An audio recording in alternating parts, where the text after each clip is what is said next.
Good morning to everyone. Aloha. Royce, are we ready to get started? Yes, sir. Whenever you are. Okay, beautiful. It is November 13th. I call to order this meeting of the combined communications, technical, and finance committees. Do we have public notice? Yes. Thank you, sir. Public testimony will be taken on all agenda items as those items occur during the meeting. Can we please have a roll call and establish quorum? Alrighty. Starting off, Francis Alueta. Oh, Francis will be jumping on a little later. Brian Bozeman. Diana Chun.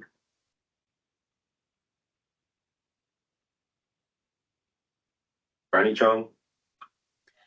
Good morning, I'm present. Thank you.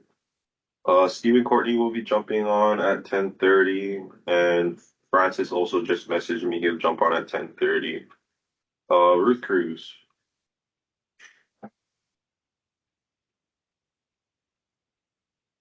Stacey Domingo. Present. Thank you. Carla Even. I'm here, thank you. Zachary Fernando.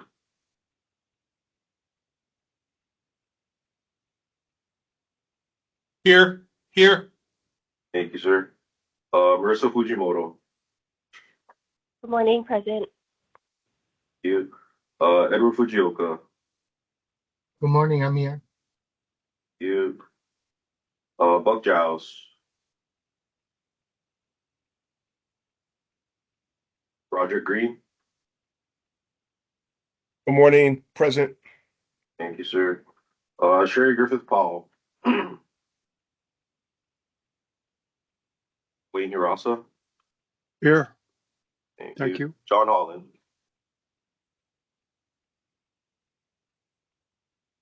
Malia Johnson. Present. Thank you. David Jones. Good morning, present. Thank you, sir. Kalani is out today. Jisuk. Present, Thank you. thank you. Sean Kuratani. President Royce, thanks. Thank you. Matthew Kurihara. I'm here. Thank you. Kurt Logger. Patrick Letty.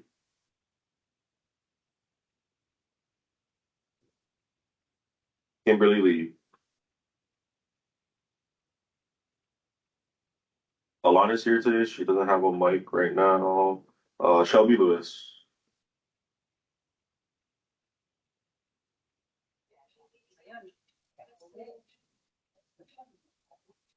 Becca Lieberman will be jumping on a little bit late today. She will be here.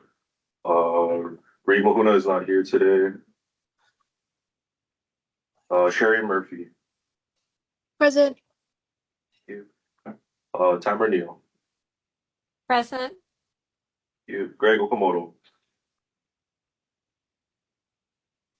Present. Thank you. Lauren Okamura. Present. Thank you. Todd Omura is not here today. Stacy Pereira.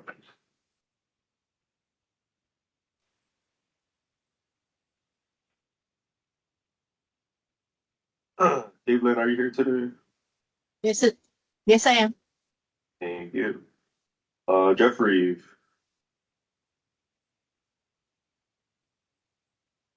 Tony Ramirez is not here today. Megan Riley.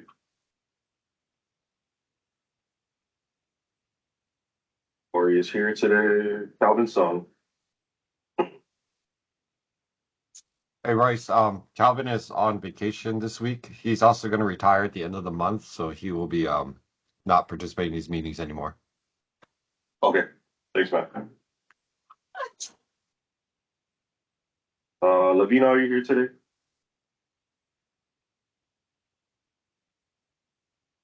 Here. Kennison is here today. I saw him on. Thanks. Michael Chambrella. Yeah. Thank you, sir. Kayla Tom. Here. Thank you, sir. Tony Velasco. Present, Royce, thanks. You. And Scott Winnicott. I'm here. Thanks. Thank you, sir. All right, give me 1 second, Corey. Royce, sorry, Rebecca Lieberman is here too. Okay, was I got you down. Finishing up a phone call. Thank you. Thank you.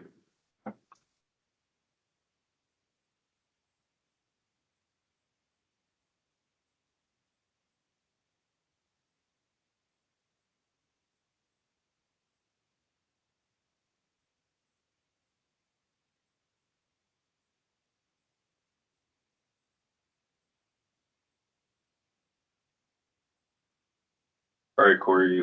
We have quorum for Hey, technical hello. and communications. Good morning, everyone. This is. Oh, what? Oh, hello. Who's there? Sorry. Oh, hello. I was just going to introduce myself. This is Diana Ko. I work for the comptroller, and I just dropped hi, in Diana. today to get a better sense of how this attached agency works. I don't expect to make a habit of it, but that's why I'm lurking silently in the corner. Oh, thank you, Diana. This is Royce. Thank you. I'll mark Hi, you down for a Royce. second. Thank you. Thank you. Okay. Corey, yeah, we have quorum for technical and communications. No quorum for finance. We should have that later on in the meeting. Right. Thanks for the heads up on that, Royce. Appreciate it. Okay. If we could take a quick moment to review and approve the October meeting minutes, we'll be looking for a motion to approve those. And that's for the joint committee meeting, obviously.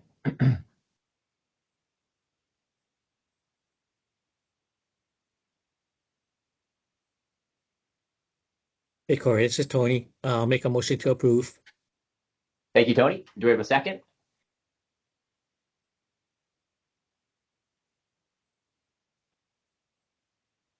Just go off the second. Thank you. All those in favor of approving the October meeting minutes, please say aye. Aye. Aye. Aye. Any opposed?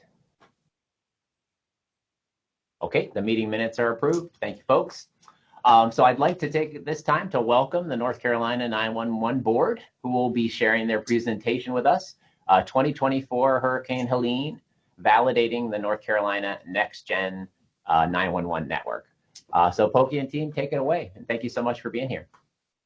Well, that was very quick. When you said 4 items, I thought, oh no, we're gonna, and I was just sitting here working away. So first of all, let me practice by saying aloha.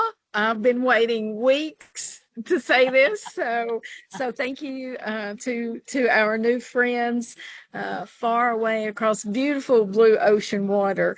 So I am Pokey Harris, the Executive Director for the North Carolina 911 Board. And currently I serve as the president for the National Association of State 911 Administrators, or NASNA. And today with me, I'm very pleased that I have 2 staff members. Kristen Falco. Kristen serves currently as our education and training coordinator. Prior to that, she was a regional 911 coordinator, and prior to that on staff, she was one of our financial review specialists. Also with me, I have Tom Rogers, who is our NG 911 network engineer and program manager. These folks really are going to be the ones that bring you the most of the information today. They are, aside from the operational and financial and technical side of this. Next slide, please. Whoever is driving, I'm not sure who that is, but next slide. Thank you. So as we begin, I want to say that we are very humbly proud of what we have accomplished in North Carolina, and even more humbly proud that you all have asked us to share with you. Today, we're going to focus on the funding of Next Generation 911, the deployment of Next Generation 911, the benefits of Next Generation 911, and then also we thought that it would be very appropriate to share with you the uses for the 911 service fee in North Carolina. That will ground a lot of what we're talking about today as far as our governance and authority and how we've been able to deploy NG 911, as well as 911 through the years. Next slide, please. We have borrowed a quote from Pablo Picasso that has become the mantra for the North Carolina 911 board. And I want to give credit to Kristen for actually finding this for us.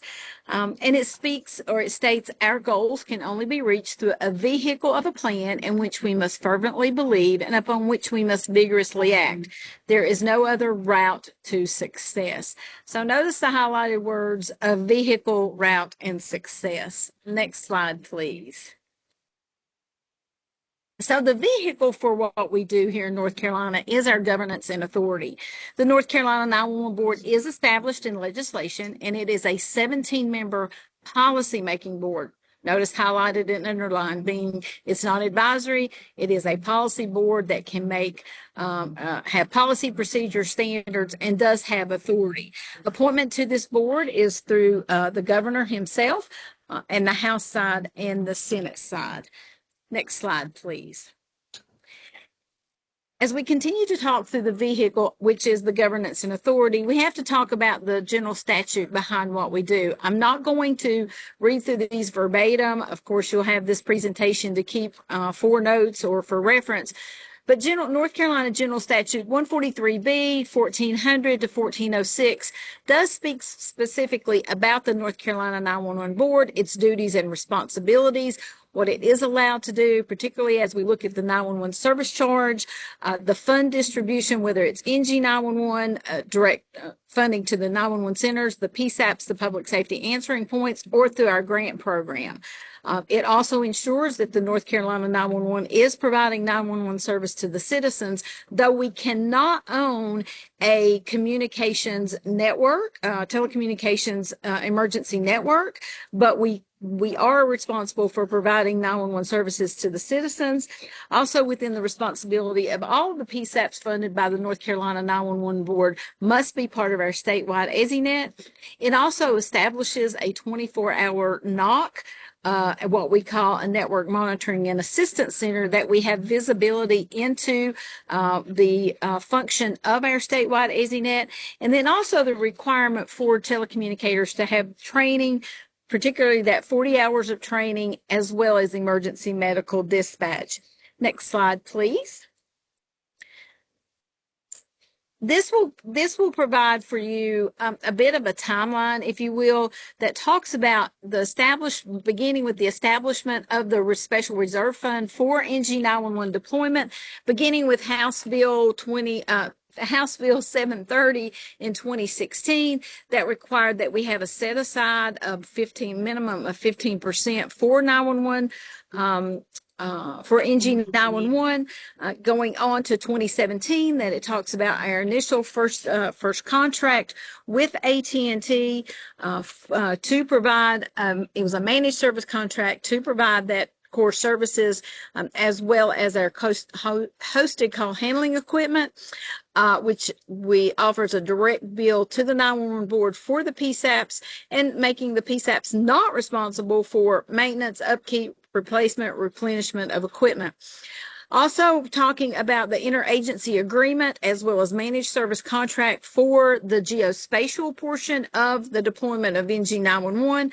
We have a partnership with our state GIS office, CGIA, as well as a third-party vendor, Geocom, to provide our repository or data hub for the standardization of the geospatial information.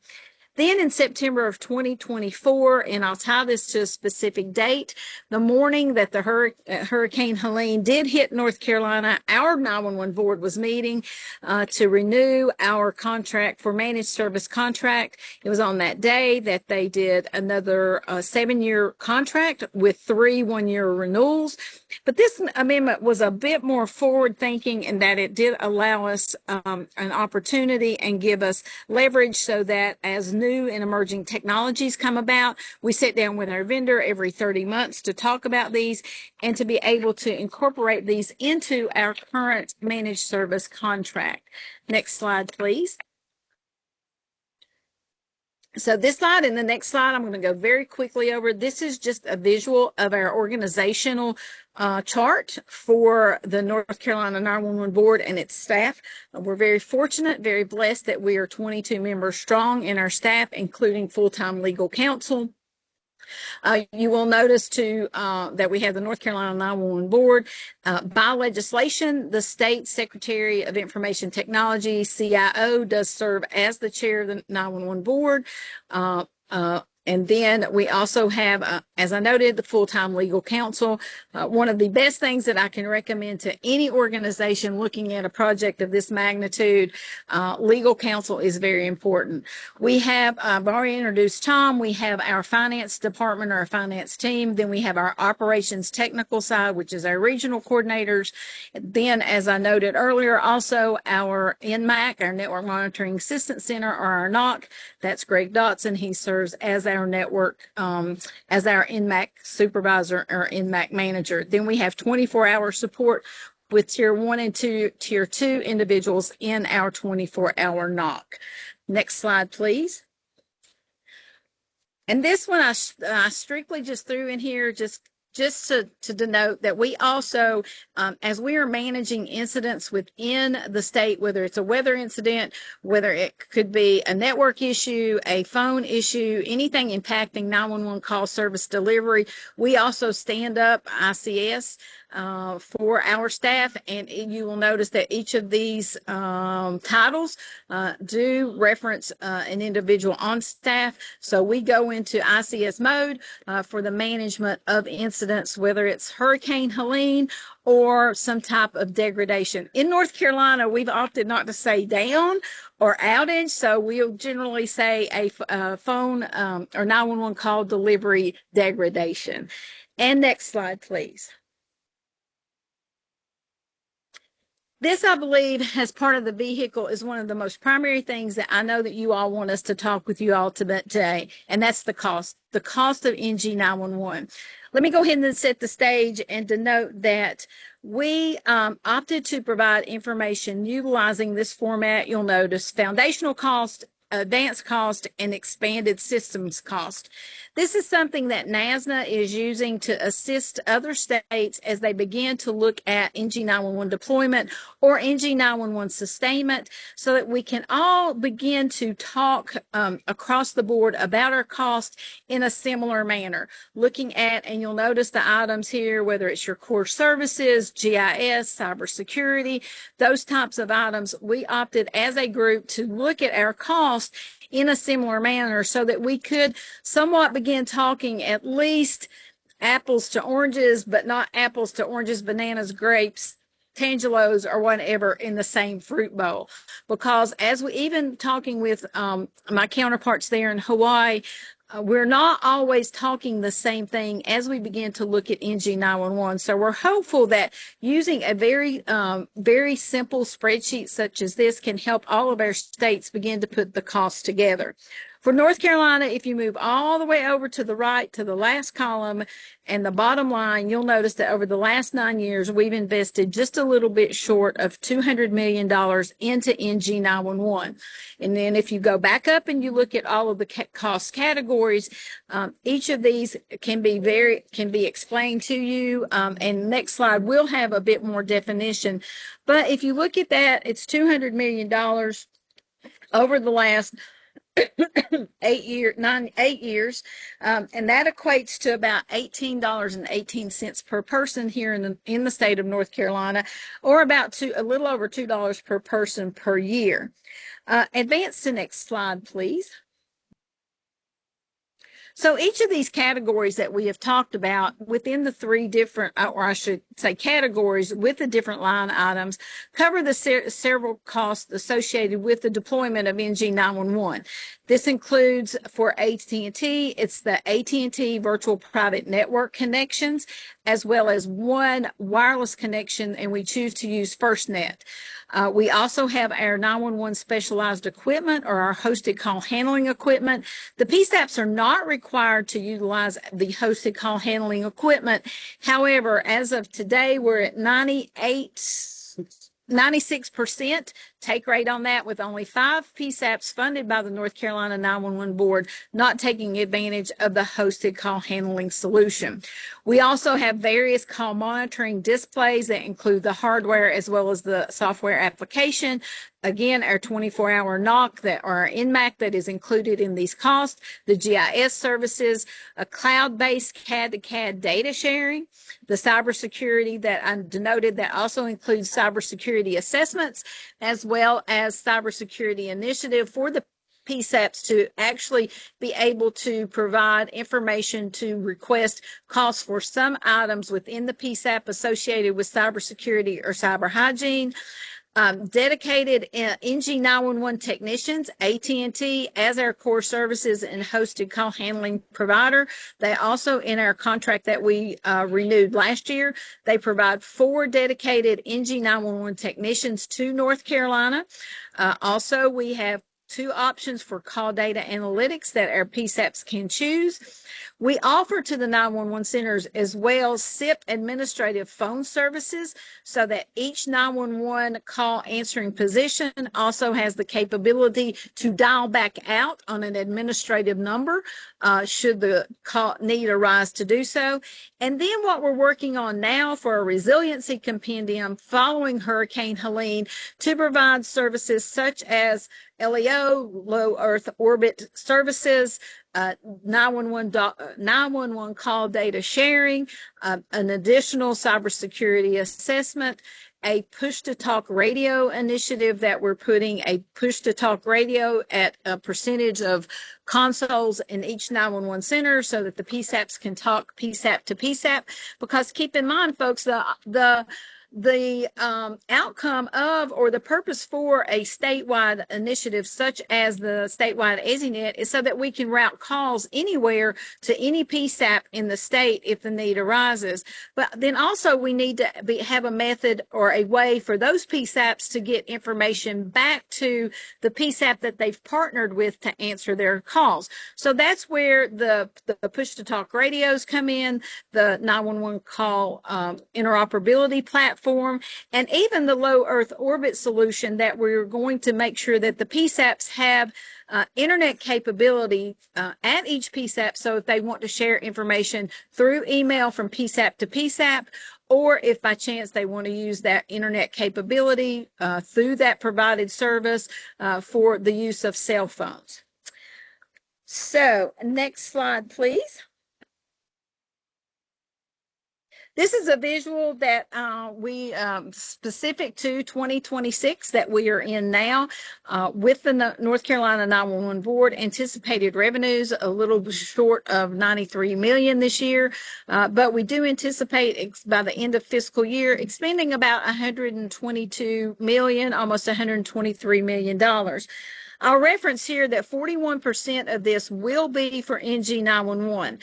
The other percentages will be direct to the 911 centers for what we call emergency telephone service fund or ETSF expenditures. So that they can buy those things such as furniture, headsets, chairs, recorders, other radio components, those things that are not deemed NG911. Also, we do have a small percentage that goes for administrative services, about 2% of that.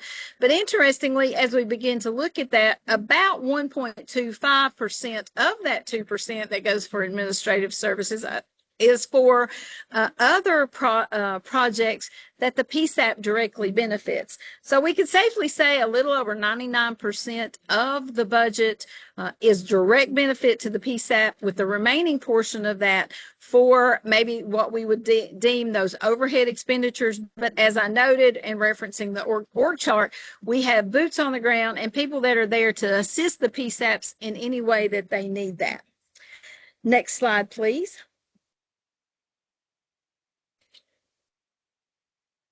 So our route, we've talked about our vehicle, but our route. And our route, we have to have partnerships.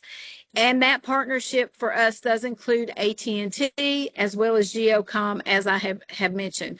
We have that managed service contract with AT&T to provide our statewide EZNet as well as our core services. The 124 911 board-funded PSAPs, they also have to have partnerships, and those partnerships result in alternate call routing or abandonment call routing. And in a moment, Tom's going to talk with you a little bit about the difference between alternate routing and abandonment routing. Then also those partnerships definitely depend on the interoperability between the PSAPs, and as we've talked about just a moment ago about the resiliency compendium and those ways that PSAPs can communicate other than having their calls routed amongst 124 of them across the state as necessary. And then I have to mention our investment in GIS. Folks, you cannot launch into, move forward, deploy, implement NG911 without thinking about the geospatial portion of this. So before I hand this off to Tom, let me stop there. That's a lot of conversation, a lot of talking. I'll pause here. We're glad to go back to anything that you want to talk about, the funding, our organizational governance structure, anything like that that you want to maybe me touch on again before we move forward. Thank you so much, Pokey. I had just a quick question. The salaries for the support staff, the 911 board staff, those approximately 15 people in the org chart, is that covered under the NMAC line in your budget, or are they paid through your DIT, or how does that work? So they are considered, some of them are considered NG911 because they are the NMAC folks. So that's Okay. the NG911 expense. Our trained technicians in the NMAC, as well as our NMAC manager, and as well as Tom, they fall under the NG911. The other staff, myself, the financial review specialist, our field personnel, and our legal counsel, that falls under that administrative percentage. Got it. Thank you so much. You're more than welcome. And Corey, you bring up a good point I will make here. Within legislation, it is very clearly defined how much of the service fee that is collected, how it is apportioned or allocated. As I noted, minimum of 15% is for NG911. We get up to 3.5% for administration, a minimum of 5% for our grants program. So legislation is very prescriptive as to the use of the fund for those things, including our salaries. And the 5% for grants, could you clarify what you mean by grants? If you will allow me, Corey, actually, Kristen is going to share with you later on in the presentation about our grant program. So if you'll hold that thought, she's going to share a bit with you about that, okay? Awesome. Thank you so much. And last question. So the minimum 15% for Next Gen 911, that, there's ongoing costs with Next Gen. So that's not just for the transition, I presume, that the continued cost for the EZNet, which is now a Next Gen, product, are covered in your 15% there, right? That would be absolutely correct. When that Okay. legislation was established, that was to help us implement or deploy NG911. And I can speak, Corey, I think this is the most appropriate place for me to do this. What has been most advantageous for the state of North Carolina as we have implemented and deployed NG911 is that through our procurement process, we did go with a vendor who we chose, AT&T, to be, we did a OpEx project instead of a CapEx project. Yep. Yes. So we did not begin paying our vendor until the very first 911 center went online. And in 5 days, it will be 7 years. So on November 18th, 2018, Durham, North Carolina was the first PSAP to migrate to the statewide EZNet. And I'm looking at Tom to make sure I've got the date right on this because I don't have that written down, but it was November 18, 2018 that we did go live on the EZNet. We did not begin making any payments. And if you do, if you scroll back to, and if whoever's driving, if you could go back to the spreadsheet with the costing, that right there, that will come a little more live to you because you can see it was 2 million, 8 million, 15, 28, 36, 35, and then it started increasing. So that was a huge advantage to us, a great way to invest. Of course, in North Carolina, we cannot own the network, but this was still a better investment or a better way for us to deploy and to build out. Thank you so much. Okay.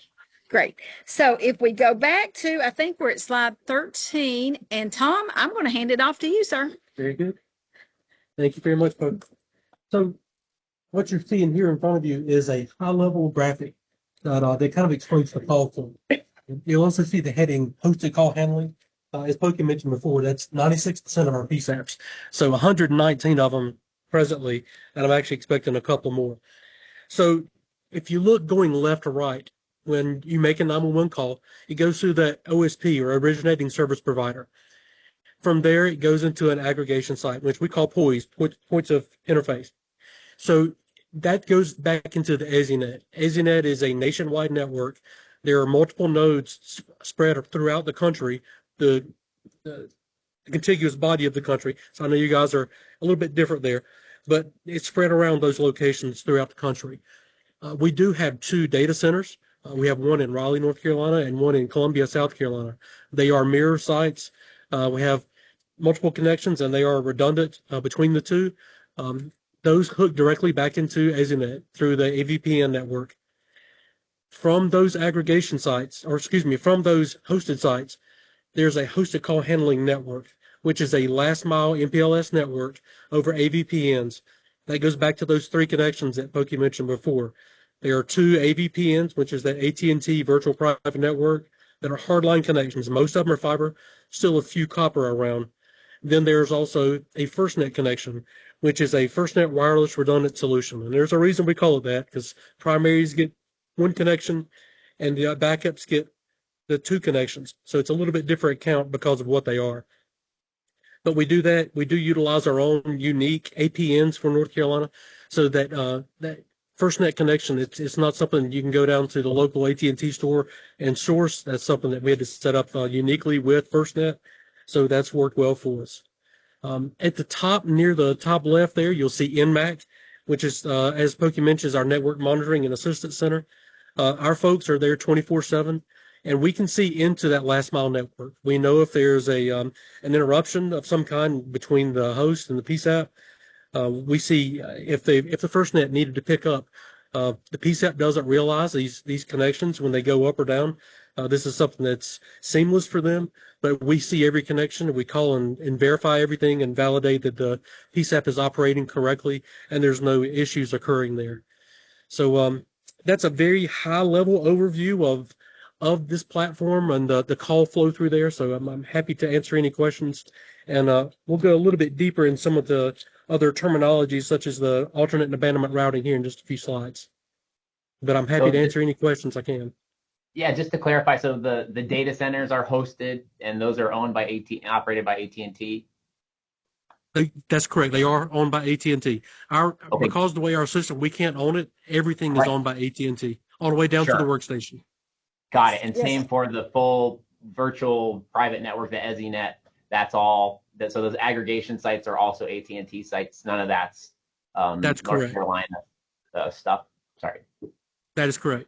Okay. And in compliance with phase 1 of the new FCC requirements, we're actually AT&T is in the process of building 2 in-state POIs to meet that requirement as well. So we will have external and internal to state POIs.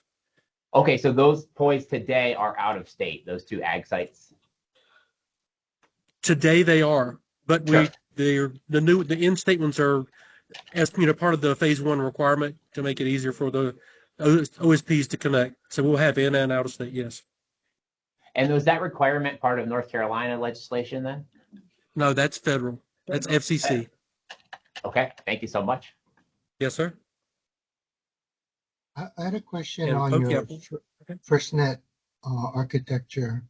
On the call taking side, does FirstNet have a core or satellite connection in case the local network goes down? Not currently, no. What we would do is we would call in one of the mobile units for FirstNet if we need to backfill on that. But right now it's a cradle point at each site that goes directly over that dedicated FirstNet connection over that APN and hooks back into their local routers. So the routers just see it as a third connection. There's no, we don't broadcast any Wi-Fi or anything from that. It's isolated away. And it is not the same FirstNet network that other first responders use for radio traffic and the like. This is a separate and dedicated network that complements the North Carolina statewide EasyNet. Oh, interesting. Okay, thank you. Okay. So, and I think, whoops. Okay, and Tom is going to hand it back to me for just a couple more slides. And folks, we'll be more than happy to come back to this slide as you have any other questions that you may be jotting down as we go through this. Our goal today is to help our friends who are looking at NG911 deployment to understand exactly what we've done. We do anticipate that today would not be the last of our contact with you. We're going to avail ourselves to you all for other conversations, for other committee meetings, however we can help you. As we move toward talking about Hurricane Helene, and as I noted in our quotation, we talked about the vehicle and we talked about the route and we used the word success, but there is absolutely no way that we can talk about Hurricane Helene and success, because there's nothing celebratory in any of our reference to the function of the statewide EasyNet during Hurricane Helene. And personally, for me to say success, I just can't do that. So we chose the word validation because, next slide, please. And I will note that the photos that you just saw and these photos here, these are true photos from many that were sent to us and many that were shared with us about the impact of Hurricane Helene. So there's no way that we can celebrate this in any manner. And as I noted, saying the word success is even harder for me. So we validated that the implementation of Next Generation 911, the $200 million thus far to date, almost halfway through this fiscal year, we have validated it because of the devastation, the destruction and obliteration in Western North Carolina. There was loss of life, loss of property, loss of businesses that were generations old, the flooding, homes that were floating away, cars that were floating away, mountaintops that no longer exist because literally they flowed to the bottom. All that silt flowed to the bottom. The river that impacted and flooded, it changed trajectory. That the landscape there is changed forever. I'll draw your attention to the slide to the red arrow, and that is a former PSAP that, by happenstance, the PSAP manager, who was in a newer PSAP funded by the North Carolina 911 Board's grant program in a much higher elevation, stepped out on their property the day of the flood and looked down toward their town, and that's where their former 911 center was located. And you can see the water, was raging through their town. That's the devastation that the folks saw here. And I always like to stop and share these photos so that you can understand that this weather event, the intensity of it, the horizontal angle, and how fast forward this was moving, it did result in such devastation to Western North Carolina. Next slide, please. Again, sharing more photos of the aftermath, and you'll notice in quotations we say the math after. And the reason we've coined math after is on about 70 days after the hurricane, The staff and I visited the area so we could go to visit some of the PSAPs and talk with them. And it's so ironic that tomorrow we're here in Western North Carolina now. And tomorrow we're going to be visiting with the most impacted PSAP that I'm going to talk about shortly. But as we were driving through the town of Marshall in Madison County, and we were looking side to side at all the devastation, everything around us, those of us riding in each vehicle together, the silence was deafening. And we talked about the aftermath. And then Tom looked over at me and he said, you know, Pokey, there's going to be a lot of math after this. And he said, we've got a lot of statistics that we're going to be gathering about call volume from time of impact for duration of call routing. So that's when we coined the term math after. All of the PSAPs there saw a significant increase in their 911 call volume for the impacted areas during and immediately after the storm. And then that's when our statewide EZNet came to play. A total of 19 911 centers in Western North Carolina were able to reroute their 911 calls to 23 other PSAPs across the state. And Tom, I'm going to ask you here if you want to go ahead and talk about the 17 and 2 PSAPs. Sure. This is actually a perfect place to introduce what we're talking about there. So 17 of our PSAPs were in abandonment route. And what this means is we manually manipulated EZNet. We're working directly with AT&T to send their traffic to a partner PSAP that they had already predefined. So if you were in the mountains, you had your calls, you lost service. You had folks who could not answer calls. They were impacted. The responders were impacted. We took those calls and manually moved those over inland, as far inland as the coast, all the way back in the other direction, just to make sure those calls were answered by qualified telecommunicators. The 2 that were showing policy or alternate routed, what we did with those is we actually load balanced them. So they were receiving their calls, they never lost service. However, it was more calls than they could take. And I'll talk about these in the next few slides, but it was beyond what they could do.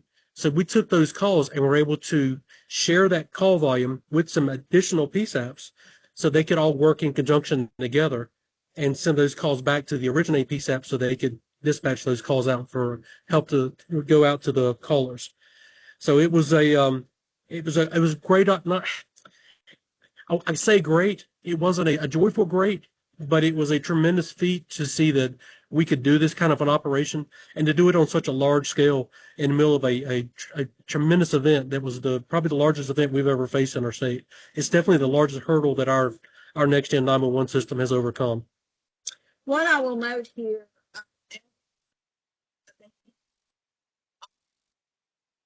these policies every day for those Blue Sky Day Blue Sky Day incidents. Folks, I've been talking since 9 o'clock this morning. Can y'all tell? But these blue sky incidents, such as that tanker truck wreck out on the interstate, or that fire that suddenly becomes uncontrollable, that a 911 center is being inundated with calls. The agents are there, they're all busy or preoccupied, and if they can't get to the call within a prescribed amount of time, generally 30 seconds, if all of the telecommunicator positions are busy, then it will automatically alternate route to a predefined 911 center. Now, with abandonment route, again, in place all day, every day, all day long, if for some reason the call cannot even be delivered to that 911 center for that predetermined amount of time, generally 30 seconds, then it will automatically abandonment route to another PSAP. And this would be instances of they literally have to evacuate their building or their facility. Or let's say that COVID impacts a 911 center and they just cannot take their calls for a period of time. Most recently, we had a horrific event for one of our localities, and everyone wanted to attend the funeral of a coworker. It was a smaller PSAP. So what they chose to do was abandonment route for about an hour and 40 minutes to another PSAP to take their call so everyone could go pay their respects to a coworker. So abandonment route and alternate route all day, every day, blue sky day, gray sky day, black sky day, it is in place. Okay, I want to say one thing about alternate routing real quick. It stands out to me. I'm assuming many of you have worked in or around a PSAP. If you've been through the legacy days, you know when, for whatever reason, you have a disconnect, you panic, and it is pandemonium until you can ensure those calls are routed around. So this takes all that stress and worry away. There's no longer a worry. Your calls are automatically going to another PSAP. They are being answered. So it takes that stress and worry away. And I know from my history to where I'm now, it makes me sleep a lot better at night. So, folks, we're going to implement our PACE planning, and I'm going to slide over beside of Tom on his laptop because mine just said it's going to die unless I find a plug-in. So here we go. There. Okay. So I think.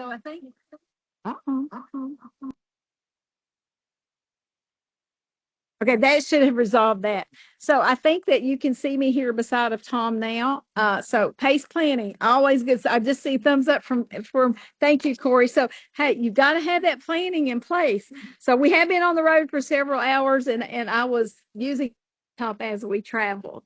So as we look at the next slide, please.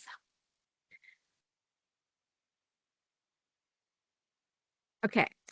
Again, I wanted to share some more actual photos with you of the devastation. And as Tom had mentioned, the alternate routing and the abandonment routing and the capability of the statewide EZNet, the abandonment routing of calls, and ironic, the PSAP that we're going to visit tomorrow, one PSAP, Madison County in Marshall, North Carolina, they were in abandonment route for a month, 30 days. Another PSAP, 220 miles away, answered their 911 calls. Collaboratively, they worked on a way to get that information back to the local PSAP. So for that 1 month, Madison County was alt routing or abandonment routing their 911 calls to Chatham County.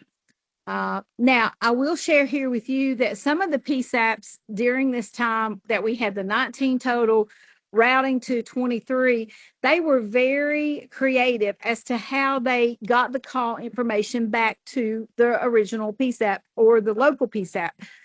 They used CAD to CAD capabilities, DCI capabilities, the statewide LMR, cell phone, Google Sheets, Excel sheets, email. They were very, very creative in how they were able to provide information about the calls to back to the PSAP that needed that. So that's why the resiliency compendium, hey folks, we're moving around here a little bit. The resiliency compendium, as we begin to look at that, to help them to be able to share that non-call data interoperability. I had also mentioned earlier about our SIP admin telephone capability. So it does complement the 911 routing to partners. For instance, if one PSAP needs to physically relocate at another PSAP, and they can do so utilizing the capability of the EZNet, the hosted call handling equipment, they can also, through the SIP admin services, they can also route their administrative phone calls that they may necessarily answer to the same location. This is a service provided by the 911 board to the PSAPs, and it's only for the PSAPs. It's not for the entire jurisdiction. So it's only for those administrative calls that would come into or go out of the 911 center. Services have been restored in this part of the state. I will note that as temporary, well, I shouldn't say temporary. Yes, as the temporary restoration begins to give way to permanent restoration, we do from time to time see degradation. And we will for a long time to come, because some of the pictures, when you can go back and look through them, you will see the mangled infrastructure of fiber cables, telecommunications infrastructure that is absolutely twisted and mangled. It will take years for Western North Carolina to rebuild.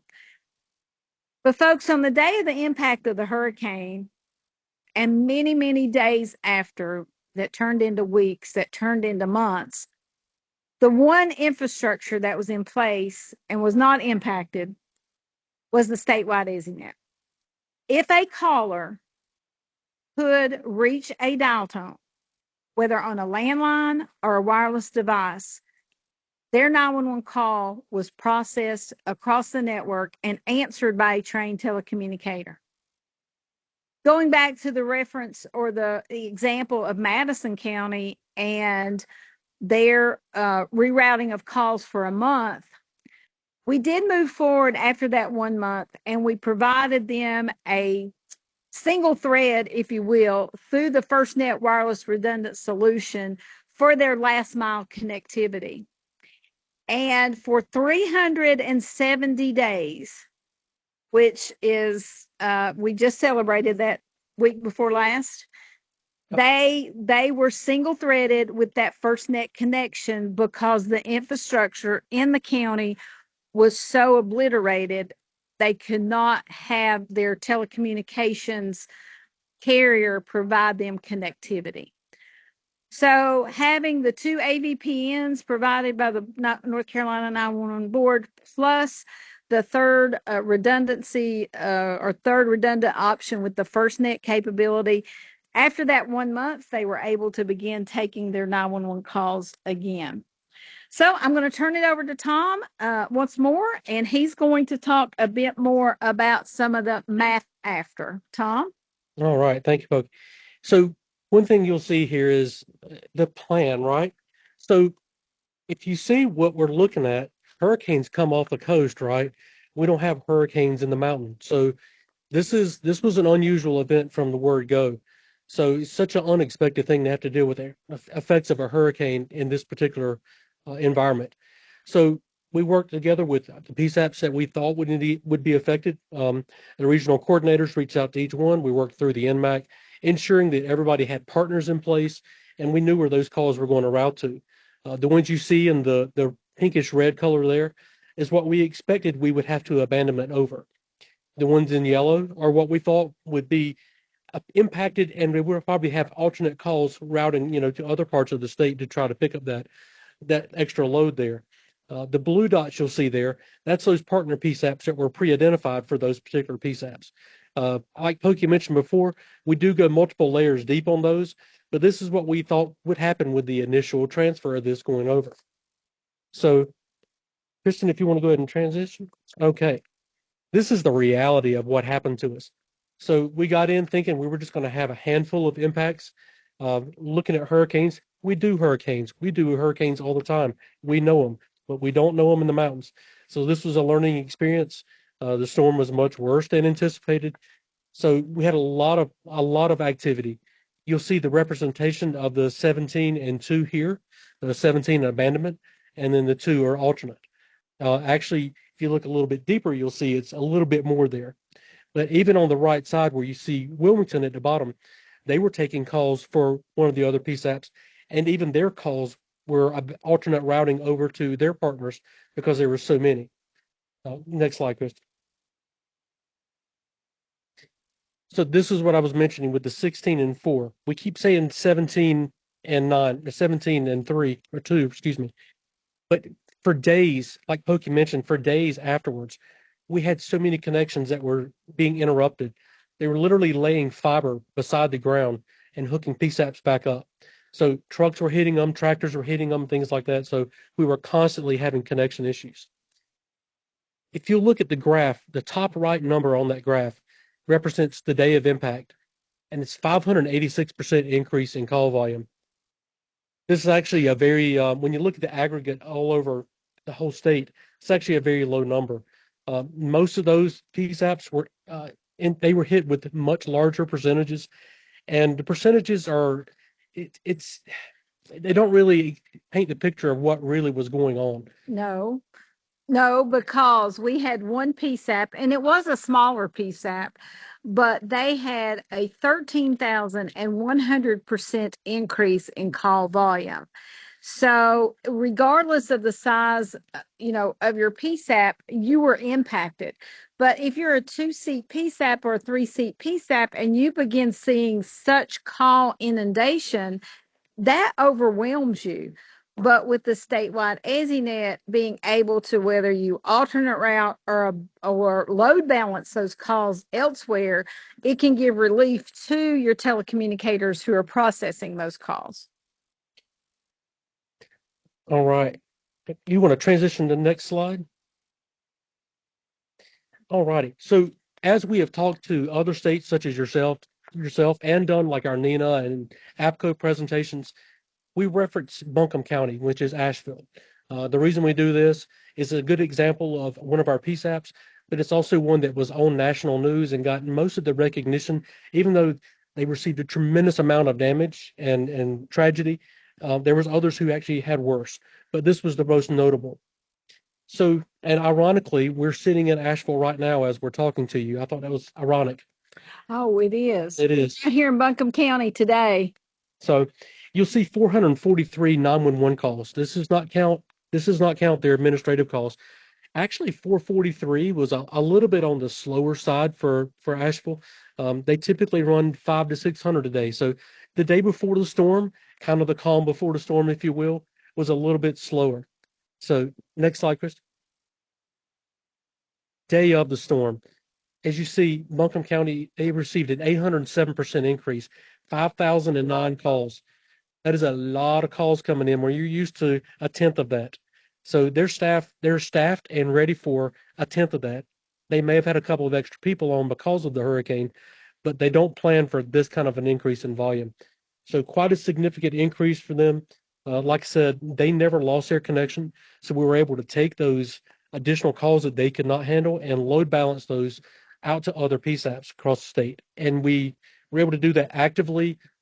As long, like Pokey said, if you could reach a dial tone and call 911, your call was delivered to a trained telecommunicator. It might have been over on the coast, but it was somebody who was trained, could take that call, and they could send that information back. So if a responder could get to people, they would get out to them. Yeah, Tom, I think that that's something else that we have to share in the reality of this. Yes, we were able to route calls all across the state, the 19 PSAPs to 23 PSAPs. We had telecommunicators, trained telecommunicators taking calls for people that were 200 miles away. But the reality of this, even though they were able to relay information back to the local PSAP, there were a lot of instances that a responder could not be sent. They couldn't be sent because there were no responders to send. They couldn't be sent because there was no road for them to traverse to the caller. They couldn't be sent because there was no apparatus to roll to the responder. That was the sad part of this, folks. And we also know that these trained telecommunicators, they were taking calls from folks who were literally seeing their loved ones washed away, husbands begging mercifully for help because their wives were being taken away by the flood. I had one PSAP manager about 4 nights into this speak to me on a touch base call, and she referenced that her telecommunicators had conveyed to her that they felt like they were speaking to ghosts because they knew that the folks who had called, there was no way to get help to them. And I only share this with you so you can understand the magnitude of the situation. And we know Hawaii's had some events lately that you can also compare to. But the magnitude of the situation, but to say that, and this would be a good segue, Chris, into the next slide, that the and I think I do want to remove success out of this again and just say validation, but the validation of our statewide EZNet, and that if you could access a dial tone, you got through to a 911 center. The stability and the integrity of the statewide EZNet and the hosted call handling solution exactly as it was intended and designed. The planning for the alternate routing and the abandonment routing, it was perfect on time. Even up to that morning, we were working with some PSAPs who had been lackadaisical with this. The PSAPs that were willing to find those alternative ways to send call information back, and just the willingness of PSAPs to help with others in such a time of crisis. I'll share just a personal anecdote, and Sarah, Kristen, if you want to go on to the next slide before I do transition to you. But one morning during all of this, I was rushing around the house to get ready to get back to the office, and I was talking to myself like I do regularly. But my husband happened to be home that morning on his rotation home, and he said to me, "What are you talking about?" And I said, "Well, the EZNet, everything has just worked. Everything has just worked." And he said, "Huh? For 7 years, you've been out here telling folks about this statewide EZNet and what it was supposed to do. Why are you talking to yourself as if it was not supposed to work that way?" It worked exactly as intended and designed. So that was my aha moment during all of this. So now the board has focus areas for that redundancy and the resiliency to continue, for those PSAPs to make sure that they have those commitment of their friend PSAPs, their backup plans in North Carolina that are required by statute, by law.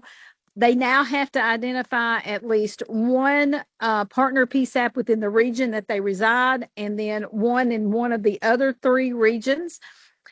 We do definitely want to work toward that 911 call data interoperability, and so happy to share with you all that as of day before yesterday, we have a proof of concept with 2 PSAPs here in the state that shall go unnamed at this moment, but that they are piloting a over-the-top data sharing application for incidents just like this. And what we're saying about now Gen 2.0, what's next for us in North Carolina?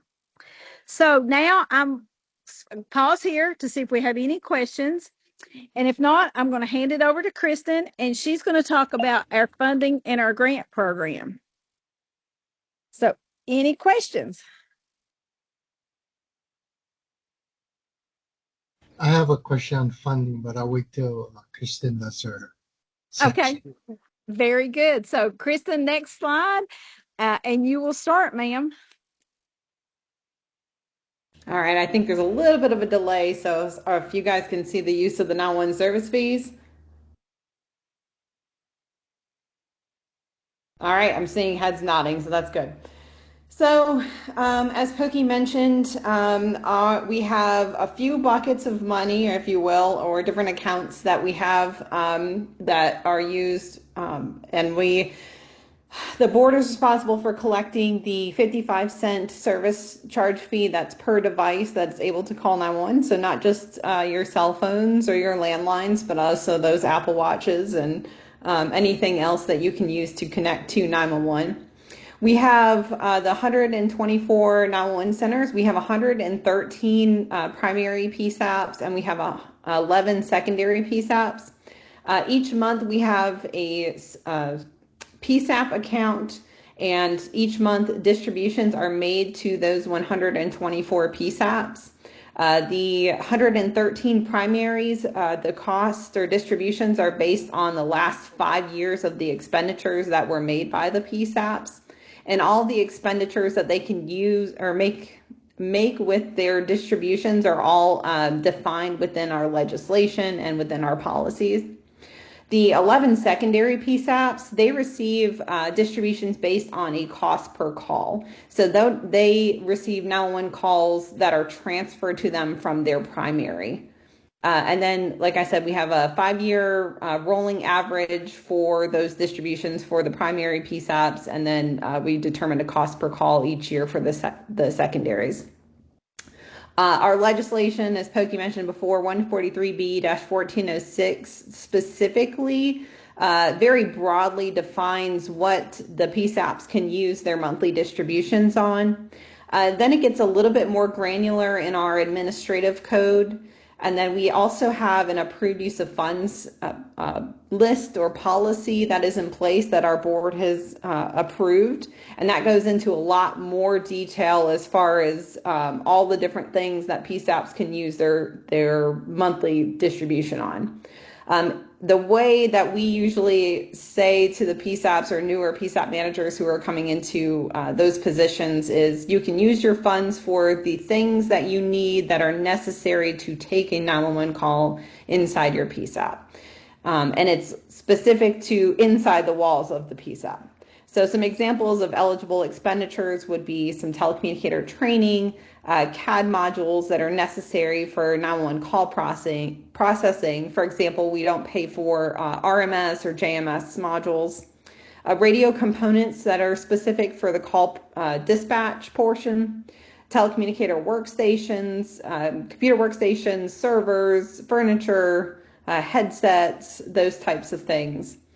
In 2025, the distributions to the PSAPs was $20,965,131, and then in 26 it went up to $27 million. So we did see an uptick in expenditures for that 5-year rolling average. Questions about the service fee? Krista, I just have one question on your radio. Statewide, is it P25? Yes. Yeah, Thank most of them are P25. Yep. Thanks. Okay. And then separately, we also have a statewide PSAP grants and statewide projects account. So those funds are used to pay for some projects that we have that are of benefit to all of the PSAPs that are funded or the primary PSAPs. And those include interpretive services, ortho imagery, and then we have a separate PSAP grant program that is very robust. So a little bit more about our grant program. The grants are again outlined in our rules and the legislation. Any of the primary 113 PSAPs can apply for grant funding. We have a grant committee that we have a very lengthy grant program process. So it kind of starts out in March.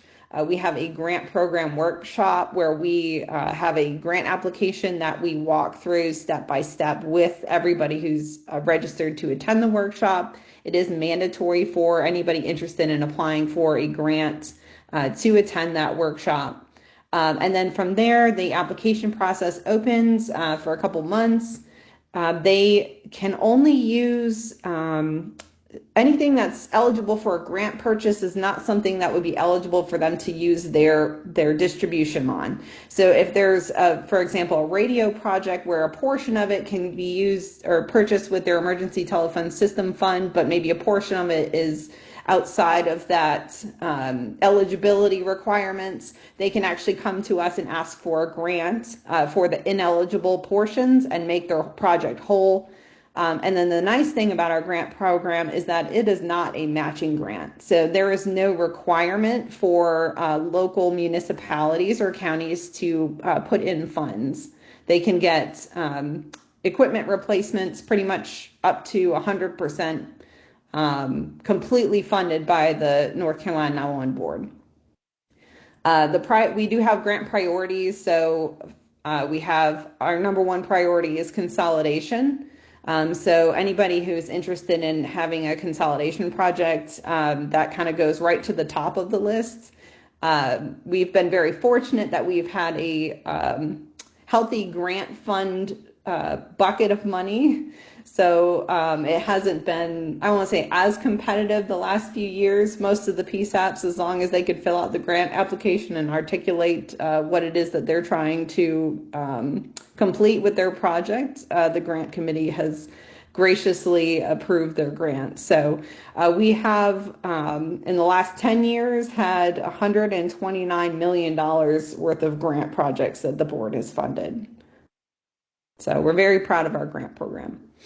So quick question. So these grants are for equipment or other services projects that are not covered by your normal business as usual. So what, how did you get that? Is that in the legislation? I see that it is, that the minimum 5%.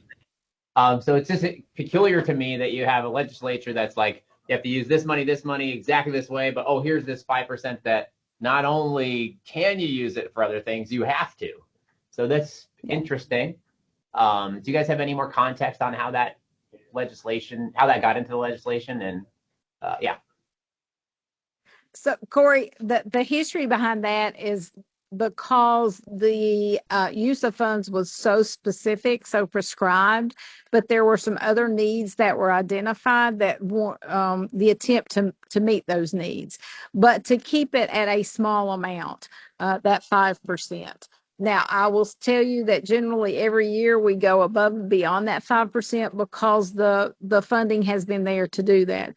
But the intent was to have a mechanism to help the PSAPs for some of those items that just may not fit neatly into legislation.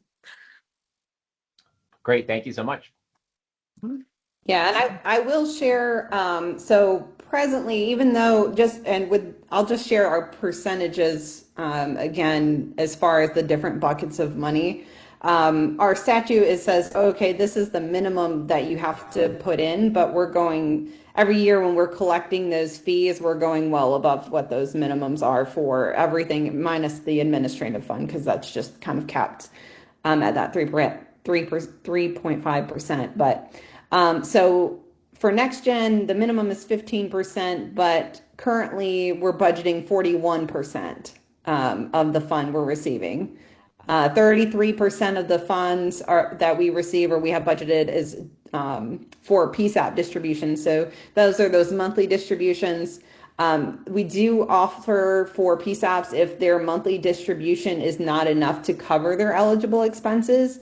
Twice a year, we have a funding reconsideration program, so they can actually come request additional funding to cover those eligible expenditures from the board. And those get approved through our funding committee, and then they go directly to the board for final approval.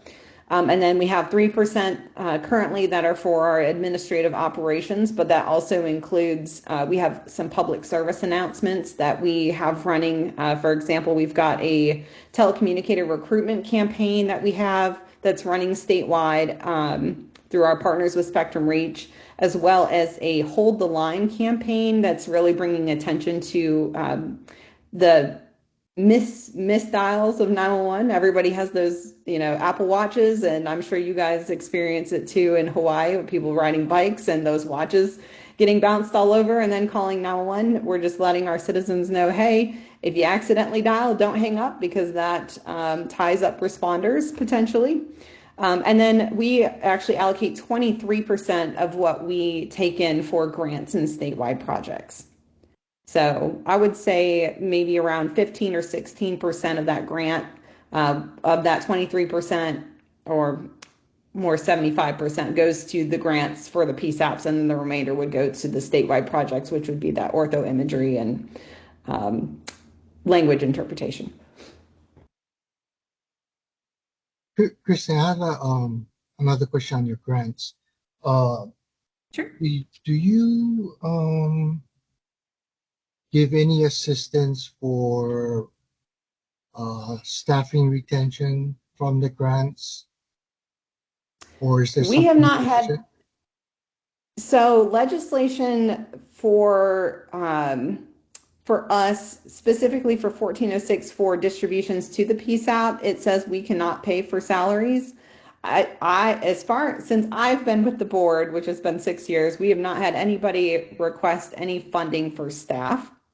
And I'm assuming that's probably because it's not like a guaranteed thing, so that you can, guarantee that you'll have the money every year to come back for and make sure that person is still employed. But we've had, building grants, we've had mental health initiatives come through our grant program, obviously end of life equipment, all kinds of things. We're always really interested when PSAPs bring forward interesting ideas or new things that they're asking for to help them. So, Kristen, one of the things I will reference as we talk about the public service announcements that we've done as far as recruitment and retention, and even the hold the line, though the 911 funding cannot be used for salaries in any way, whether it's the direct distribution to the PSAPs, NG 911, or the grant program. We've been hopeful that and it's validated and proven that the recruitment campaigns that we've been able to do through the media marketing has increased applications to PSAPs. So we can't pay for salaries, but we're hoping that we can help them with the staffing shortages. So trying to help in that way. And even with the Hold the Line campaign, folks accidentally dialing 911. Interestingly, I was with some folks camping this weekend, and I heard one of my girlfriends go, "Oh no." And I'm like, "What?" She said, "I just accidentally called 911. I said, "Don't hang up." And she said, "Well, I already have." Well, 911 called back shortly. So the whole purpose of that Hold the Line is just hold on, tell them, "Hey, I accidentally dialed." That way they're not using resources to return that call. So we're hoping that in some way those PSAs were helping with the staffing issues at the PSAPs. And do you folks have staffing issues? Like, it's a very persistent problem. We have like 50% vacancies in a lot or more in a lot of our PSAPs due to the high cost of living in Hawaii and the challenges associated with that. So. Yes, I think it's Go ahead, Kristen. I was going to say, I think it's a nationwide epidemic. I think, and I think it just kind of ebbs and flows, if you will, with the economy too. So, when we're in a really great economy and everybody is making a bunch of money in the private sector, people in the public sector seem sometimes to go into the private sector and make a little bit more money. But then, when we go into recession, having a government job and a pension looks really nice. So it seems like we get more applicants, or people are ready to jump in the seat and do the public safety thing too. So I think that's a little bit part of the issue. And then also, public safety jobs just aren't glorified the way that they used to be, or, it's not as exciting. The kids want to be YouTubers. They don't want to be sitting taking 911 calls or going to police calls or fire calls or, EMS. So, part of our messaging with our telecommunicator recruitment campaign is to attract those people, let them know, hey, this is a technology driven job. This is a meaningful and impactful job. If you're looking for that career that you're interested in making a difference, like a real difference in people's lives, that's the message that we're trying to push. And thankfully, with the uptick in applications when it runs, I think that it's been successful. Thank you very much. Thank you. So, Kristen, next slide, please. So as we close out, this should look familiar to you. Just a recap of everything that we talked about with our funding, deployment, the benefits, and then even sharing with you our use of the 911 service fee in North Carolina. And Kristen, if you'll take us to the final slide, please. So this is when I get to use another of my Hawaiian words, mahalo. We want to say thank you all very much for having us. And we want to allow you to have any more questions. I will draw your attention to the unofficial hashtag, NG911 Not Theory, Battle Tested. We've talked for years, as my husband caught me mumbling and murmuring around the house that morning. We've talked for years about NG911, and then North Carolina battle tested it. This is a combination of two people who I had conversation with about the theory and the testing of it. So I know that we're a little bit over, but we did have a large story to share that we hope that some of you have some takeaways. We'll entertain any questions, but to Diane, I want to say, she said, "I love your accent." I'm assuming it's mine because everywhere I go, it's this Southern accent. It's actually an Appalachian dialect. So Yes, I said that. Yes, so Diane, thank you very much. I'm on Tom's laptop. Mine died, so or I would message you back. So it's real. It's as Appalachian dialect as you can get. So, but thank you so much. I hope you were able to understand. Everything has 2 syllables, as you can tell. I'm gonna look for you next. Opening for Leanne Morgan on Netflix. Oh, please. I love her. She is hilarious. Oh, yeah, yes. Yes. Yes. So any more questions from you all? Okay, I got one. This is Kennison. Oh, yes.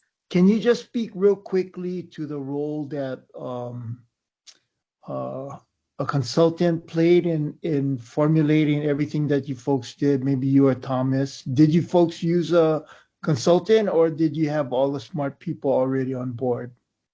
A combination.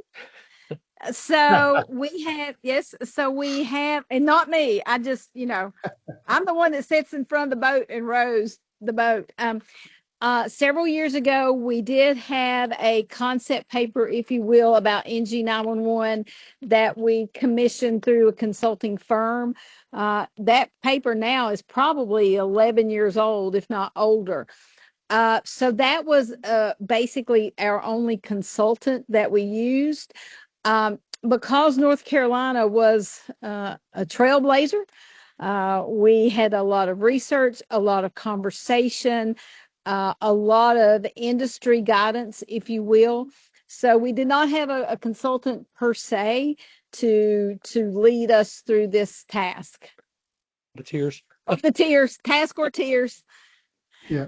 And was it the board that kind of took care of everything, so the PSAPs didn't have to do it? Is that how you folks did it? Oh, okay. Yes. Okay. Yes. Thanks. Yep, Kennison, that is true. I will say that, and early on when I started with the board, I had the pleasure of, I came on as a regional coordinator, and I had a pleasure of socializing NG 911 and the concept of, well, let's do a road show and let's go tell the PSAPs what we intend to do. And this was before we had the legislation that says you will connect to the EZNet. So we did a series of multiple road shows. We invited the PSAPs, their IT people, and we said, this is Next Gen 911. This is what the state intends to do. And we hope that you will be part of this. Before the legislation was passed that required the PSAPs to do this, we had over an 80% take rate of them raising their hand and saying, I want to be part of the statewide EZNet. So it organically was successful. But we did a lot of messaging, and I guess that's something too, Kennison, a great something that we probably need to add to our presentation is every time we have rolled out a component of the Next Generation 911 deployment, whether it's been the geospatial portion of it, contract, catalog of services available, we do road shows, at least one in each region, that we go and we take the information to the PSAPs. Some have been mandatory attendance because we knew that they needed to hear this, like the geospatial for the GIS. It was required that they had to attend those. But we've been very deliberate in socializing the efforts and the deployment journey of NG 911. Thanks, Pokey. Appreciate it. You're more than welcome. Eddie, you have a question? Yeah, I didn't see on your budget, I know it's a summary. I didn't see a line item budget for training or travel, conferences. Okay. So what you will see, what you have is just the NG 911. So some of the costs for Tom and Greg Dotson, who's our our NMAC manager, will be some of the cost in there. But the costs for like myself, Kristen, for travel, for conferences, that is part of our administrative fund. It's part of that. It's capped at 3.5%. And Kristen, help me, I think we're at 2.75 now, the budget we're using, something like that. So it would not be, Eddie, it would not be in the budget spreadsheet that I shared with you that's just focused on NG 911. And if the PSAPs wanted to go, say, to the NINA conference, is that under their budget or they can request the reimbursement? That is under their that is a general fund expenditure, but there are some classes. Kristen, I want to turn it over to you since you're our education and training coordinator. You can talk about some of those classes in the travel. Yep. So we, Eddie, we have an approved training list as well. In addition to our approved use of funds list, there's a training list that accompanies that. So the PSAPs can use their monthly distributions to go to any of the training classes that are listed on there, as well as any mandatory training that you would need for call taking protocols, CPR, mandated, like we have sheriff's training and standards here that provides telecommunicator basic training.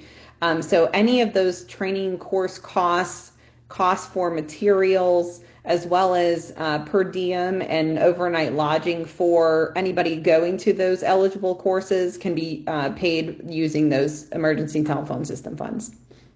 Okay, got it. And the question for Tom, on your dashboard, are you able to do analytics on that data? And what I'm looking for is if you wanted to run analytics on total amount of calls on a Sunday, Monday, Tuesday, and also break it down to time of day.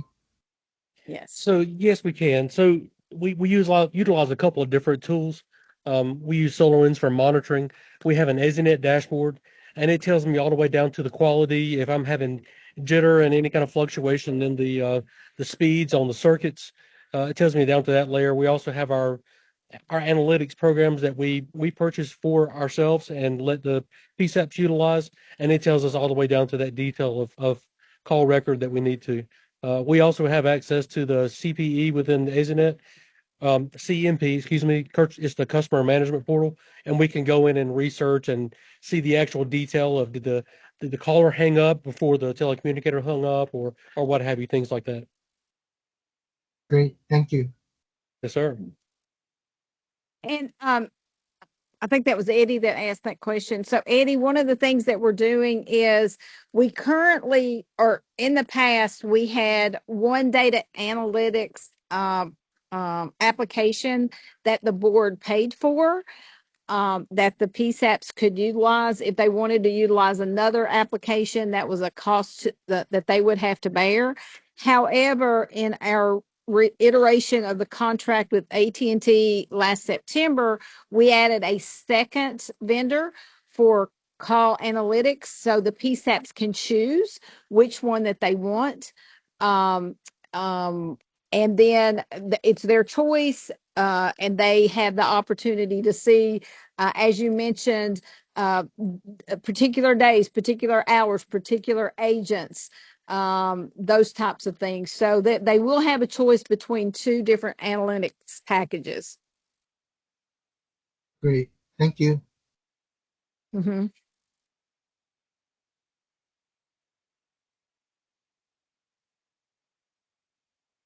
Well, thank you folks so much for your time. This was super helpful for me. I assume it was for the rest of the board and the attendees. So we can't thank you enough for your time, folks. This has been really helpful. So Corey, again, and by the way, folks, this is not a fake background. This is real plants here in the hotel lobby. My entire career, it has been pay it forward. So anytime I'm able to share with others, that's what I choose to do. Whether it's in a small way or a large way. Again, we're here for you all. If anything, you want to talk with Tom some more about the technical side of this, you want to talk with some of our with our NMAC manager, you want me to bring the finance folks in to talk a little bit more, because all of this is public record. So now there's some things, if you want it, you'll have to do a public records request, and we'll step you through that as well. But we're here to share. We want you all to be as successful as any other state. And who knows, once you all get your network up and running, your EZNet, then we're going to do a PR campaign, and we're going to transfer a call to Honolulu. I thought you said we were going to go out and do a live test. Oh, well, hey, that would be good for me. That would be good for me. But please feel free to call on us at any time. And thank you all for the invite. Awesome. Thank you so much. We're early in our journey, so I anticipate we will have questions for you. We really appreciate the support. Thank you, folks. Thank you all so much. We look forward to seeing you all. Bye-bye. All right, aloha. Aloha. Aloha, Poki. Thank you. Aloha. Thank you so much, folks. All right, guys. Speaking of the topic of the day, Royce has kindly put a Next Gen 911 readiness assessment recommendation and next steps as a placeholder for this meeting. So for today, we wanted to discuss at a high level and start tackling some of these action items to make progress on our overall plan. So first up is governance. I think these first 3 action items would probably be considered together. So that would be the legislation update to remove cost recovery language, consideration to incorporate prepaid surcharge collection, and assessment of current surcharge rates. So Royce, I think, is going to start drafting that legislation for us and can bring his drafts to the committees and the board. I think we want to minimize the number of revisions made to the statute. So we wanted to discuss the timing. So starting with that, does anybody have any feedback on these first 3 items and our tentative plan for Royce to begin drafting the legislation as we move through these action items in the coming months, in the coming meetings, gather those items and then draft one piece of legislation, hopefully, that we could, hopefully by sometime next year, get out there. But that's the high level plan that we're proposing right now. So I'm going to open up for questions and comments. And Royce, feel free to jump in as well. I appreciate the work you've done on these action items. So. Oh yeah, no problem, Corey. Yeah, just to kind of reiterate what you were going over, I believe legislative draft proposals would probably be due around ending of August of next year. So we wouldn't be submitting anything this legislative session that's going to start up in February of next year. So we're looking at, what is that? 2027. We're going to have during the legislative session to try and shoot for. But that draft proposal needs to get in probably by August of 2026, ending of August. There were a couple of things I was looking at based off of like other states. Ideally, we would probably want to make all 3 of those changes at once. I don't know how hard of a sell it's going to be. Maybe that's something that we would have to consider. Maybe we would want to break it up into 2 different proposals to legislature. I'm not too sure which one we want to tackle first. Probably the cost recovery because that seems the easiest. And then probably put together prepaid. A lot of other states that kind of get through with prepaid do it mainly at the point of sale rather than a monthly fee. So I'll start to do some research and then try to bring up some stuff to the board, see what it looks like. But another thing that I was looking at for the surcharge rate was some states, they put in a range. So for example, ours is at 66. We could put it at a range at 45 to 80 or something. And what they do is they have their PUC dictate what the surcharge rate would be for the year. So they would do their own evaluation yearly, and then the rate would adjust between that range. So if we have sufficient funds for the year, they can decrease the rate to bring our revenues down a little bit, and then vice versa, depending on our needs for that year. So those are the kind of things that I was kind of looking at. Yeah, if anyone else had any comments. That's great, Royce. I think those are good ideas, and we definitely should discuss the pros and cons. I like, it does give there'd be less control from the board and the PSAPs, but involving the PUC makes us more adaptable than having to go for legislation anytime a rate change might be required. So that sounds like it has some pros and cons that we can all consider. So thanks for starting to draft that. And any other questions or feedback for Royce on these 3 items as he begins drafting, working on this? This is Rebecca. Royce and I spoke briefly about this yesterday. I don't know. I think it was allowed. But we were just chatting about even before he starts like drafting the legislation, right? Obviously, he would work with the AG's office on that. And I think he should bring his ideas, the different ideas before the board for us to talk about them. Just based on our experience from 2 sessions ago, I know that we'll really have to think carefully about anything about amending the fee. Senator Angus McKelvey had lots of questions and concerns about the fee, so maybe a scale would be good for him.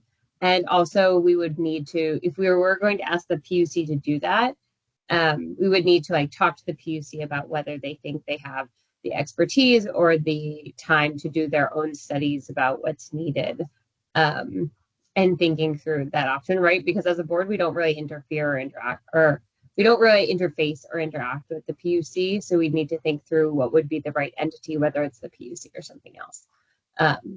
So I'm excited to help Royce come up with these ideas or see what research he comes up with, and talk through, right? Because I think as a board, we have to decide what's the best idea for the board. And then we can think through, okay, like what is the best strategy to get these ideas passed? Is it one bill? Is it multiple bills? So. Thank you so much, Rebecca. That's super helpful. This is Ji Sook. As a representative of DCA, DCA is a party to all proceedings before the PUC. So we might need to, any vote on that, I think the DCA rep has to be excused from that.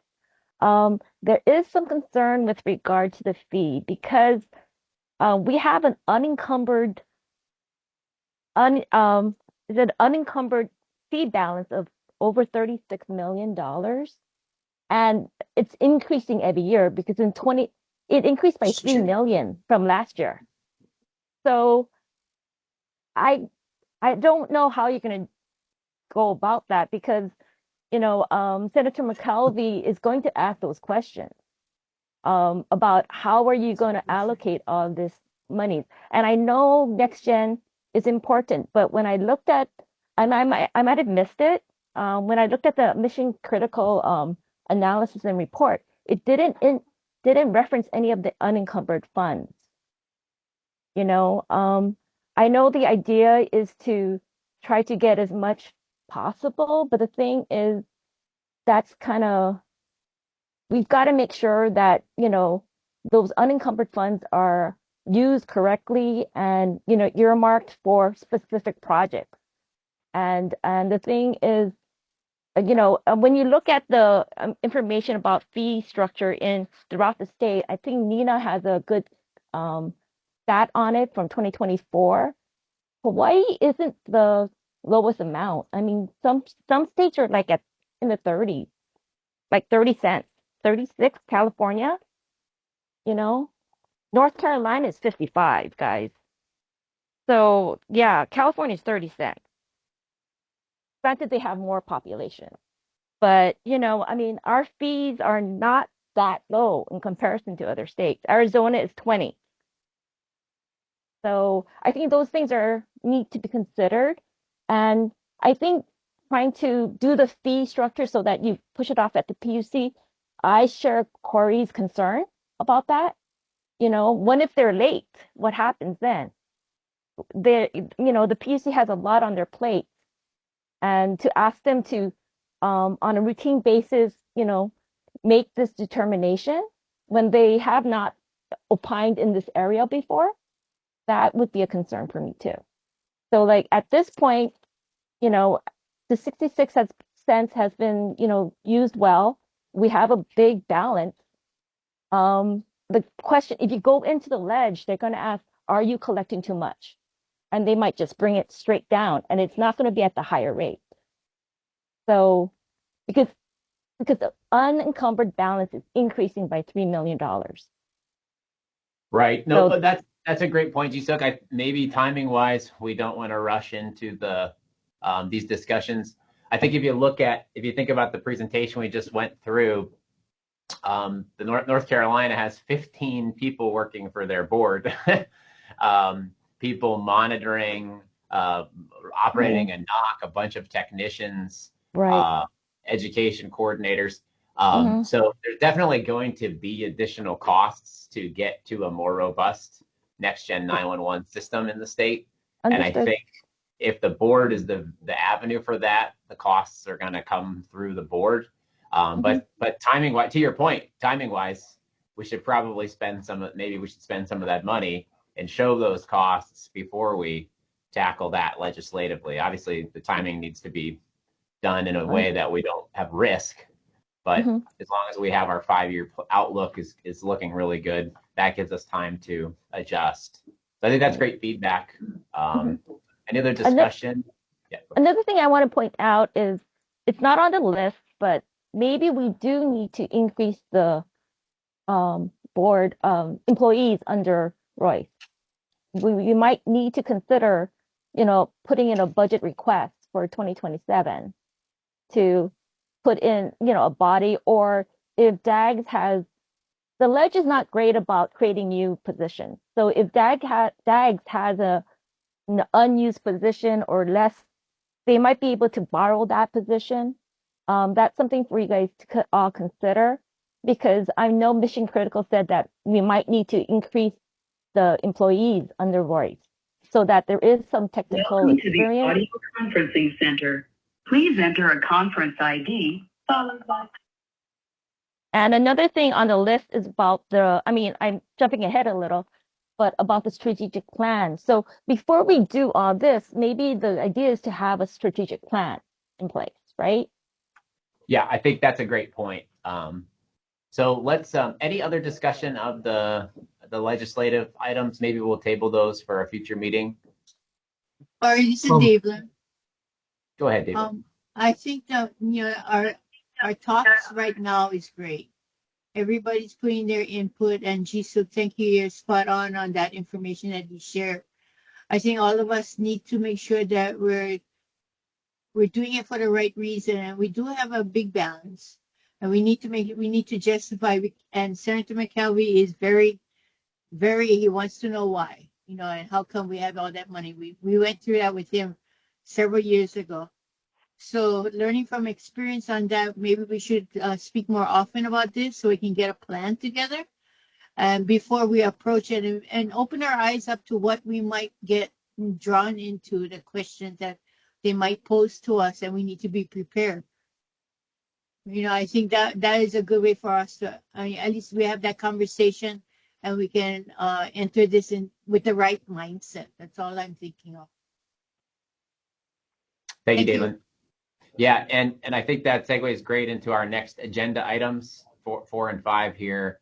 So, we have them written up as potential technical committee assignment or creation of a PIG to develop a next-gen strategic plan.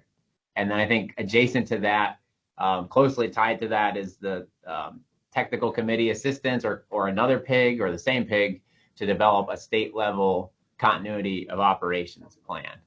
So like strategic plan and operations plan, obviously each PSAP needs to be directly involved in that. So whether that's through the technical committee or a PIG, I guess that's a discussion point.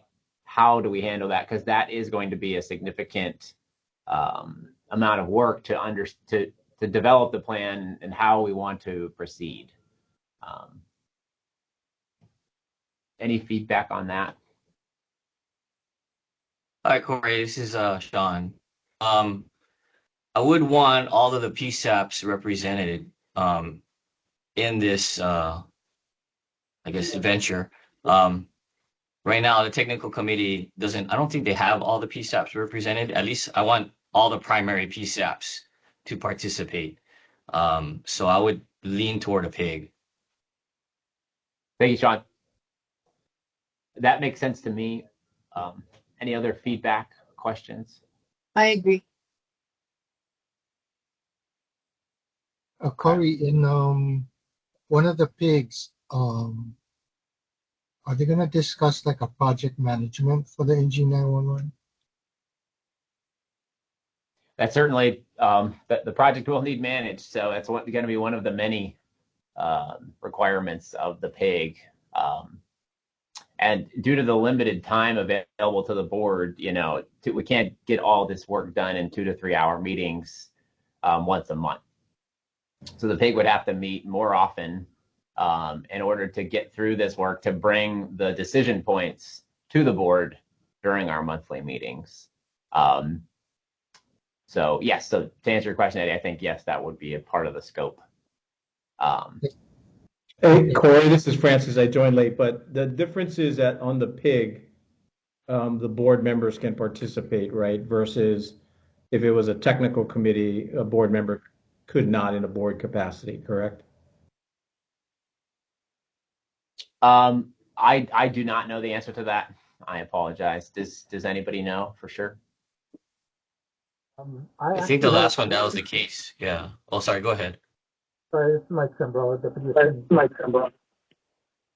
I can actually answer that, but we're in public session, so whatever I say would be attorney-client privilege, unless you want to waive the privilege, or it can be discussed individually. I'm having a really hard time hearing you. It sounds like your microphone is being covered by something. Yeah, I'm having troubles with my microphone. I said that I actually have an answer, but it would, I say it's attorney-client privilege, unless you want to waive the privilege.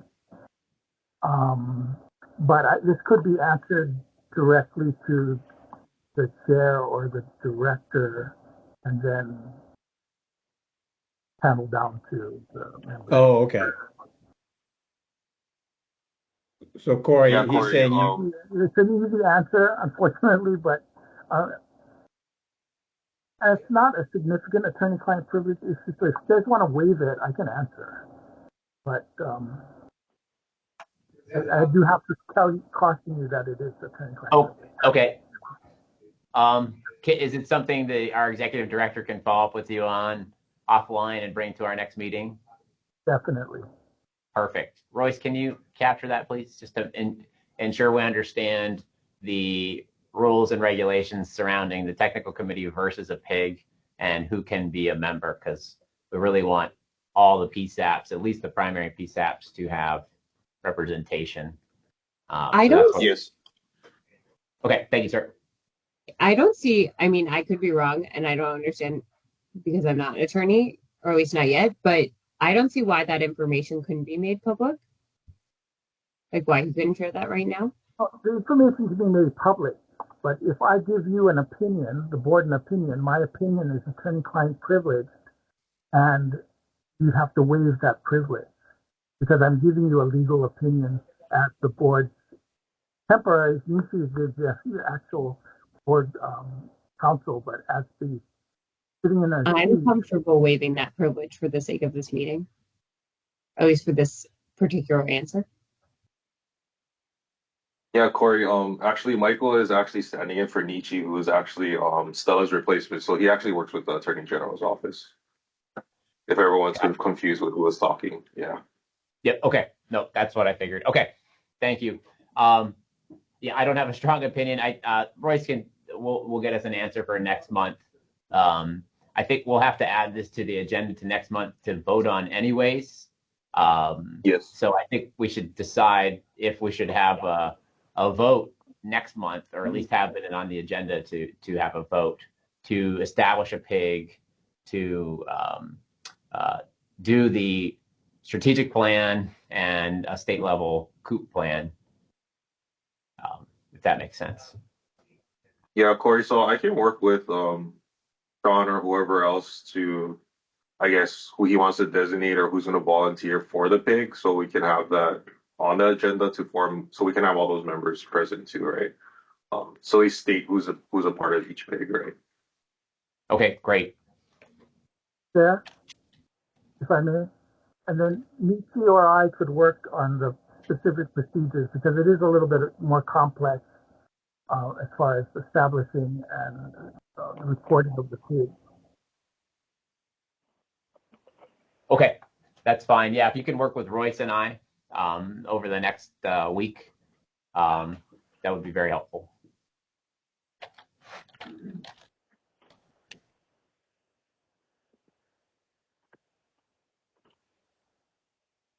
Okay.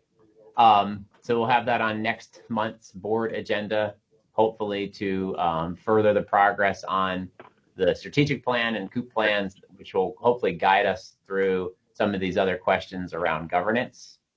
And maybe with that in mind, the next agenda item was discussion of security action items, where we wanted to discuss possibly a different PIG or some type of committee with DIT representation from each county. So we need recommendations, from those IT departments.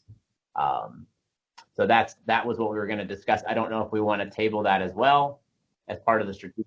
If you guys want to discuss the security action items from the mission critical report.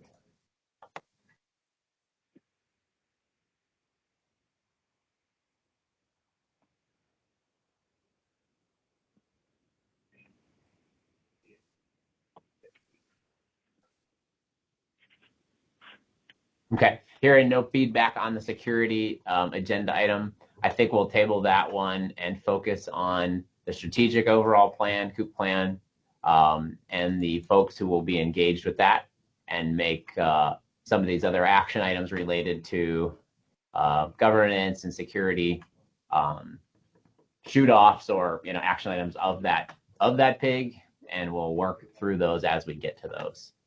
Any other questions about our next steps for next gen? Yeah, hey, Corey, this is Francis. Sorry. On the cybersecurity side, I apologize. That might be more of a, whether we have a technical committee look into whether or not each of the PSAPs should have and implemented, cybersecurity policies and procedures from the counties, right? Or is it something that the board members feel there should be a statewide cybersecurity policy for 911, or that, we're following a state level? And I don't know enough about the cybersecurity policies within the government in a sense that the state has one and then the counties have one, right? And right, they both do have separate offices. Yeah.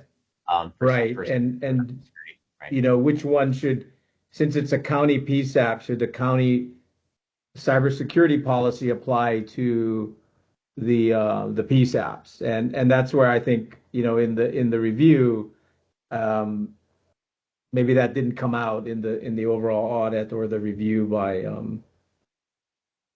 the consultant. So maybe it's something that says we just have a policy or something that says that the counties are adopting or using the county cybersecurity procedures, and then whether or not they are actually need to be modified for maybe 911. Yeah, maybe we can ask for a review or like a brief readout for the existing county level cybersecurity policies, and if they apply to the PSAPs, and I'm sure they do. They should, yeah. Agencies, right? So I don't know if we want to tackle that next month. If we did, we could put in a request, or we could at least start discussions with each county IT department to see if they can review their cybersecurity policies with the board. Is any feedback on that idea, to start with a review of the existing county level cybersecurity policies?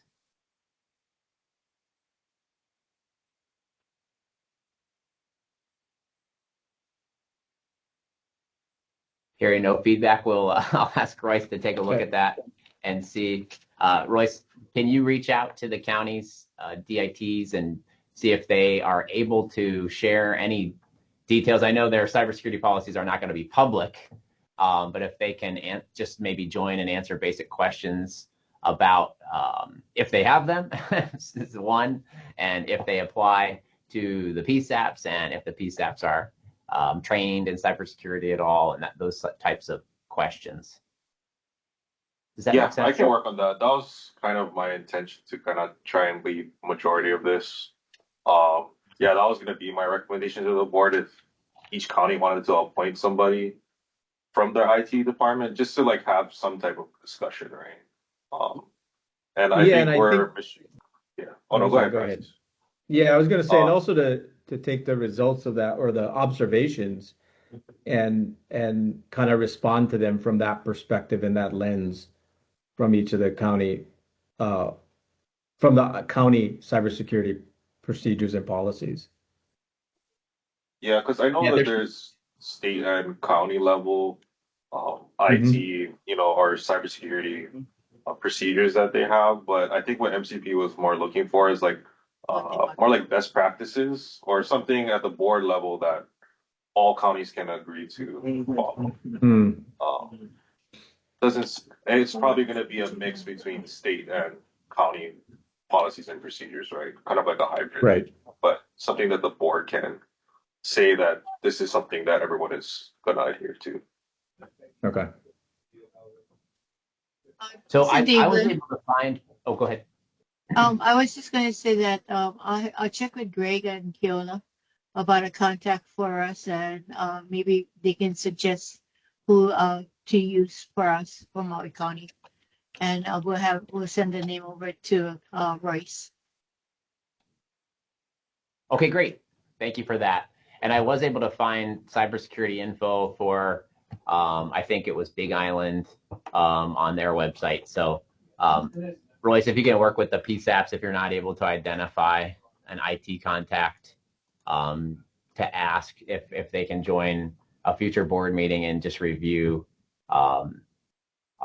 answer some high-level questions about the existing cybersecurity plans at the county level.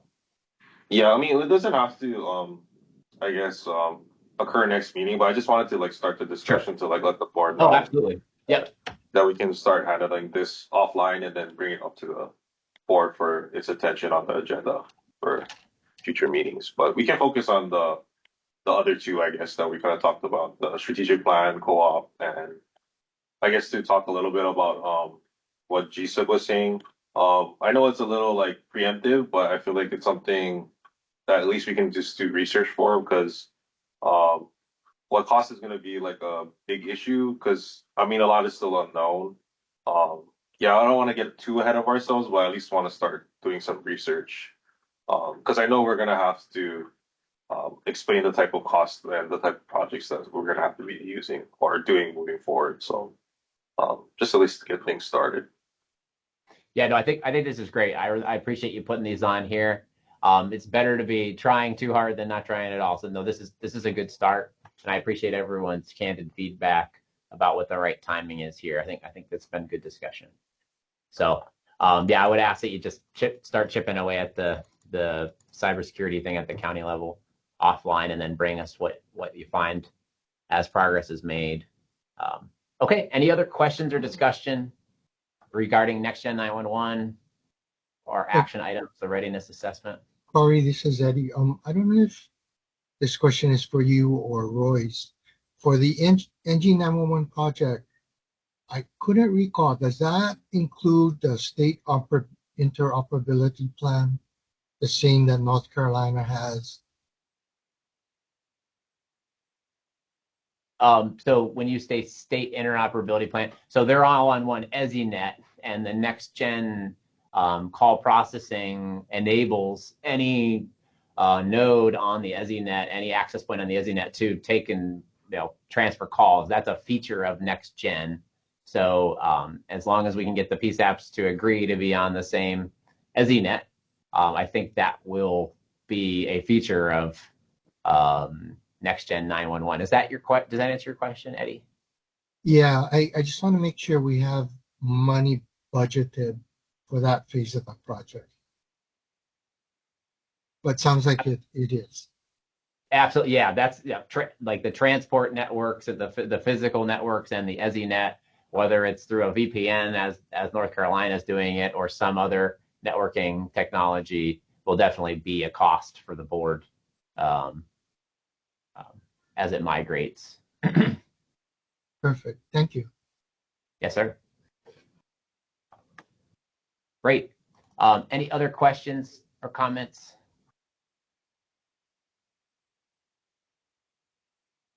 If not, we'll jump into the next agenda item, committee updates by committee chairs, starting with the Communications Committee. David? Thank you, sir. Hey, Royce, do you want to guide me on this, please? Okie dokie. Give me 1 second. Discussion of responses for the support letters for the Enhancing First Response Act. I know that several board members did receive an email from Ed Case. I don't know if anyone received anything from Representative Takuda, but I also did receive a physical letter. It's pretty much the same message that it was in all the emails that you guys got sent.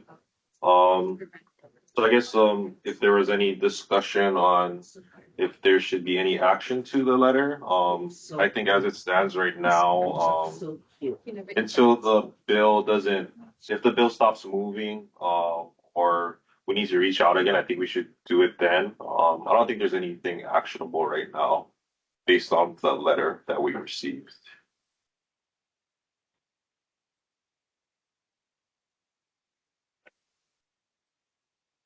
From us, from the letters that we sent out, that we did not get any response. So I'm not sure if anybody else got any responses from them. But our letters were sent to Jill Takuda from my section, from both my people and from myself, and we did not get a response from her. And I do know they're super busy up there with the state of what DC is like right now. So.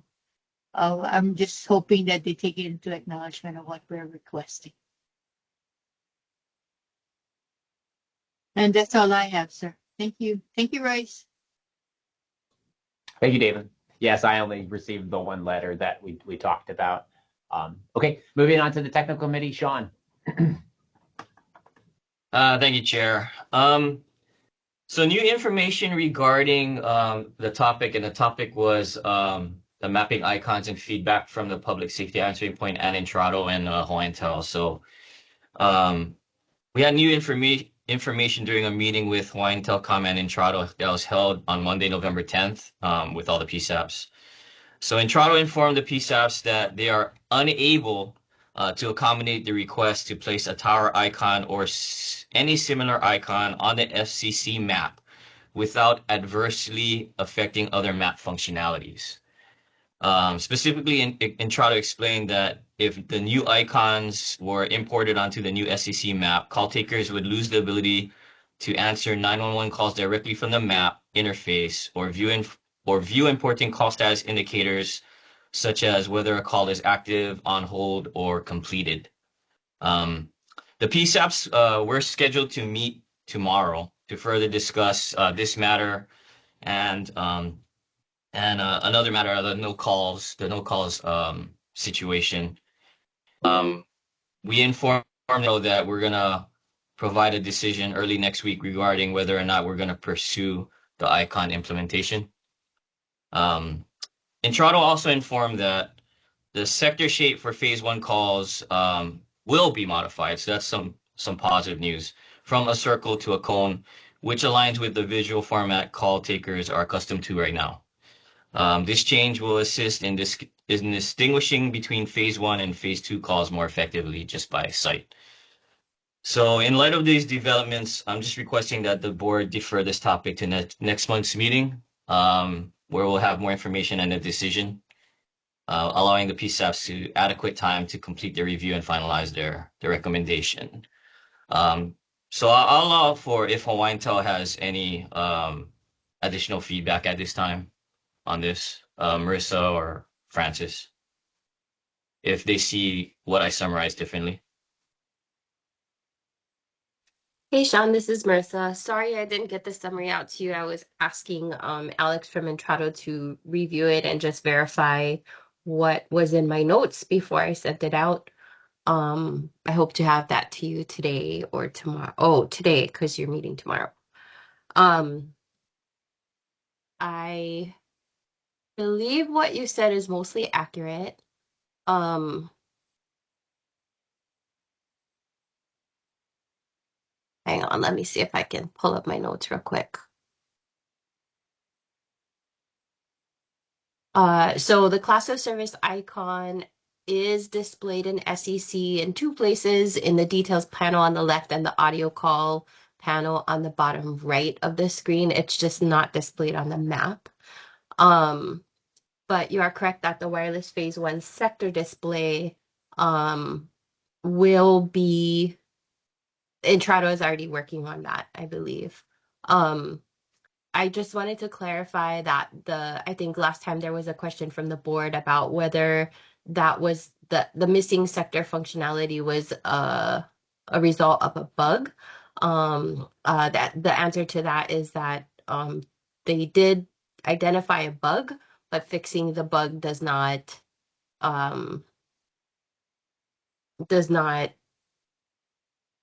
cause the sector to display, if that makes sense.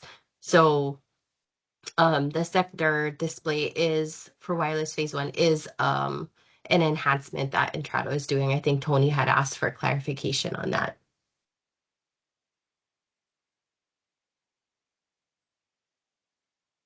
Thank you, folks. Any questions on this before we move on?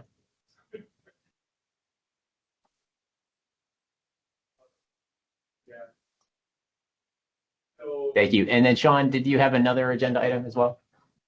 Yeah, so the second one, the discussion of the PUC reevaluation regarding number of tariff positions, that was brought up by, I believe, Stacy, and I believe Francis was gonna maybe provide some insight on that.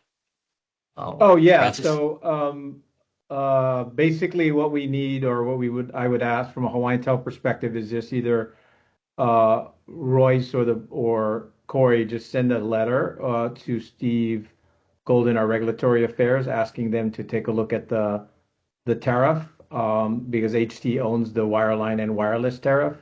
So I think the ask would probably be to look at both in terms of what you're asking for. Basically, I think opening the tariff so that more seats are covered under the tariff versus outside of the tariff. Is that correct?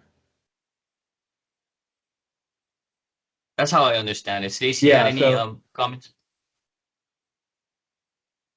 I think that I just wanted to see if we could get a reevaluation based on, increase in population,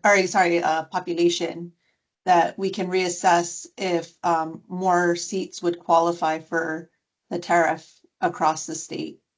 Yeah, okay. Yeah, so if Royce and Corey, either of you just send a letter to Steve, and then HT will respond on that. Okay, This I is can just, do that. oh, sorry. ahead, This is Jisuk. Jisuk. I just wanted to bring up the fact that I know that, we want to grow seats and stuff for each PSAP. But the thing is, if we have vacancies at 50%, you're not even filling the seats that we already have. I think there's only one PSAP that is, fully staffed. I mean, at a certain point, it has to be reevaluated, but I think recruitment is the problem here. So if, I mean, that's just, my concern. Right. If we get a reevaluation and get more tariff seats, will it effectively change anything if those seats are empty? Right. That's a good That's the question. concern. I mean, majority of the PSAPs have issues with recruitment. I mean, the thing is, like, I do understand that there needs to be a reevaluation because the tariff is probably very old. But the concern is, if you don't have the people to fill the current seats that you already have, then why ask for more? Which will increase prices for wireless for wireless services. All these fees will increase costs to customers, right? So that's just a thought. Yeah, and the other thing that's true. I think there are certain the tariffs were wireline, long time ago, and so they were based on wireline wireless calls at the time. I think if the tariff is opened, this is just me talking as a board member and some familiarity with the tariff, that could shift because the shift is now more like I think it's 77-80% is wireless calls. So that's going to shift the cost to the wireless seat cost versus what's covered on, even though and what's covered under the wireline tariff might actually shrink. I'm not 100% sure, but the way the tariff is written, that could be the outcome as well. I think ultimately the desire would be to see, I think from just talking, in previous conversations, it sounds like we want to see if more of the seats are covered by the tariff, therefore they don't need to, spend money on CSPs for additional seats, right? But to your point, Jisuk, yeah, I mean, maybe the evaluation should the number of seats shrink down a little bit until we can get those seats filled, right? Because we're at a low vacancy or very low rate, high vacancy rate. That could be consideration, but the thing is, like, I guess before we change things up, I mean, it's sort of working now. We've got to get people recruited because people need the recruitment is a problem, basically, right? Right.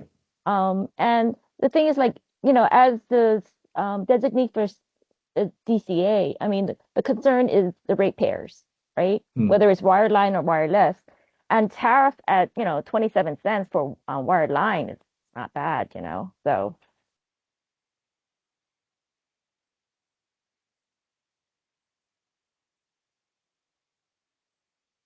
Yeah. So Jisuk, question for Jisuk and Francis. Do you know if state law enforcement is requesting a tariff for a terminal? Yeah, that's on no. Francis. Yeah, I don't know. I mean, that organization is not a designated PSAP, or have come to us that I know of as to become a PSAP from a technical perspective. Okay. Or a secondary PSAP, which means that a primary, and when I say secondary, I mean that a primary PSAP would take the call and then transfer the call to the secondary PSAP. Right. Okay, thank you. Yeah.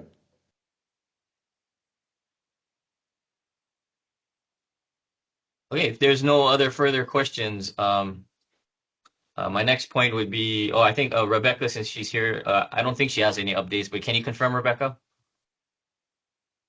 Yes, no updates. Legislative session starts, I guess I lied. I do have an update. Legislative session starts the third week of January. And once all the bills are introduced, I'll follow up with the script to let you know whether or not there are any that affect us. Well, as Roy said, it's too late for us to put in a bill for this legislative session. So anything that will come up will be reactive. Right on. Thanks, Rebecca. That's it, Chair, for the technical committee. Thank you, Sean. Thank you, Rebecca. Moving on to Finance Committee, do we have Stephen Courtney yet? I don't think I saw him. Yes, Corey, we have quorum now with Stephen. Oh, we do have quorum. Okay, great. Yes, I did come on about, I guess like half an hour ago, something like that. Thank you, sir. Okay, Eddie, hand it over to you, sir. Okay, this is the Finance Committee report for cash flow analysis. We had $1,055,125 in 911 surcharge collection. For interest, we accrued $133,333. Total receipts for October is $1,188,491. Our total disbursements was $589,534, giving us net receipts of $598,956. Net encumbrances was $1,921,792, giving us a outflow of $1,600,000 $322,832. Our net balance, beginning balance for this fiscal year was $48,412,841. Our net bank balance is $47,611,172. We have an outstanding encumbrances of $10,861,633, giving us an unencumbered cash balance of $36,749,543. Moving on to item 2.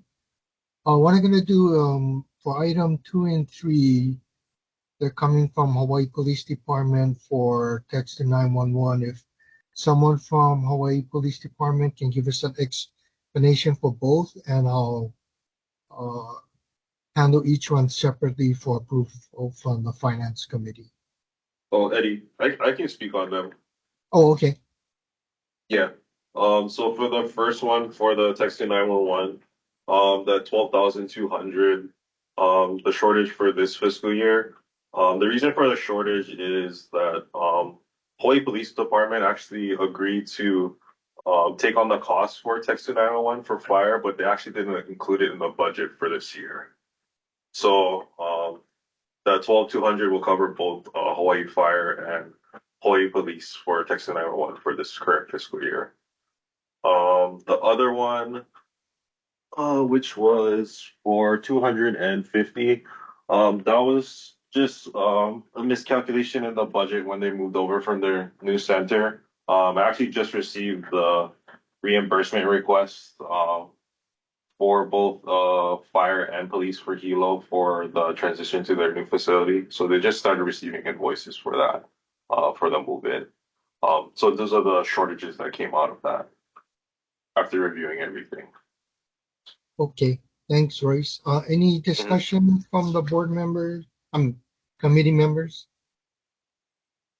If not, I need a motion to approve item 2 and 3, Hawaii Police Department requesting first $12,200 for additional text to 911 charges for their new facility and $250 to text 911 charges to their backup center. Okay, this is Tony. I'll make a motion to approve both of it. Thank you, Tony. You need a second? This is Matt. I'll second. Thank you, Matt. All in favor of approving $12,200 for Hawaii Police Department for charges to text 911, say aye. Aye. Aye. Aye. Aye. Any opposed? Item 2 is approved. Item 3, I need a motion to approve the $250 for Hawaii Police Department for text to 911 for their backup center.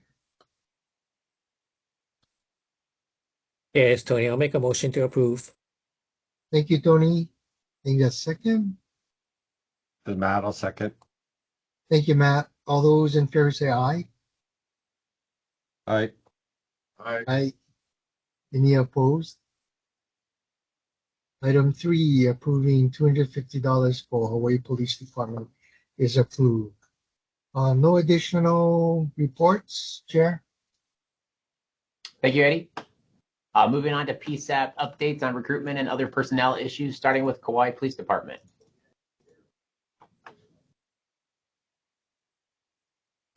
Do we have Andrew? Andrew's not here today. So Corey, Andrew's I don't know. off. Yeah, this is Captain Green. I can give the update. Trying to move my mouse. So currently we're at 50%, but we're actually expected to fall below that at the end of the year. We have one dispatcher who's going to be moving to the Big Island. She purchased a home over there. And then we have another dispatcher that's going to resign, but she does want to come back on an 89-day contract. So that's good. We have one applicant who we were supposed to have an interview with her last week. She had an emergency where she had to reschedule. So we're looking at rescheduling that for next week. And then this week, we just announced the public safety communications manager position. That announcement came November 10th, and it closes on November 19th. So in essence, that would be Andrew Morioka's equivalent, but in a non-sworn capacity. So that's kind of where we are right now. Thank you, sir. You're welcome. Moving on to Honolulu Police. Hi, this is Matt. We had 6 start last week, Monday. So I think I'm down a little bit, like down to maybe about 32% short. But it's going to take about 5 to 6 months till they're ready to actually be taking positions. The only other news is they, per SHOPO, from a request for SHOPO, we cut our officer program. We're using some of our sworn personnel to help out with our staffing shortages. That has now been indefinitely halted, unfortunately. That's all. Okay, thank you, Matt. Moving on to Honolulu Fire. Thank you, Chair. No further updates. We're still at 100%. Thank you. And no changes to your officer support? No changes. Okay, thank you, sir. Honolulu EMS. Good morning. Our current count now is our vacancy percentage is at 40%. We have 17 filled out of 28 positions. We also have 5 EMD Academy students. They will be graduating on the 21st of November, and that would improve our vacancy percentage to be 22% when they clear. So we're going in a positive direction. Yay, thank you for asking. That's and awesome. I don't have any, whatever you asked, Chief Kuratani, the second question you asked, I don't have any updates on that either. The We remain the uniform. same. Yeah, Okay. something like that. Okay, thanks. Thank you very much, Manny. Moving on to Maui and Molokai Police. Good morning, this is Nelia. So currently we're at 49%. We have our vacant positions. We should have 39 and we have 19 staffed. So, but we have good news. We are starting our next recruit class, which will begin December 1st. We potentially have 5 new ESDs that will come to the program. 3 have currently passed the background, so we're waiting on the last 2. So, but we are prepared, and December 1st is our goal date with one of those individuals coming in as an early hire starting on Monday. So we're excited about that. And, you know, we know that even with the last class that we started with 12 and we ended up with 4 that have now completed their first year with us. Those 4 have made a significant contribution to our PSAP with manpower. More so in the fact that morale has gone up because our employees or our ESDs continue to work the 12-hour shifts, but they're getting 2 days off.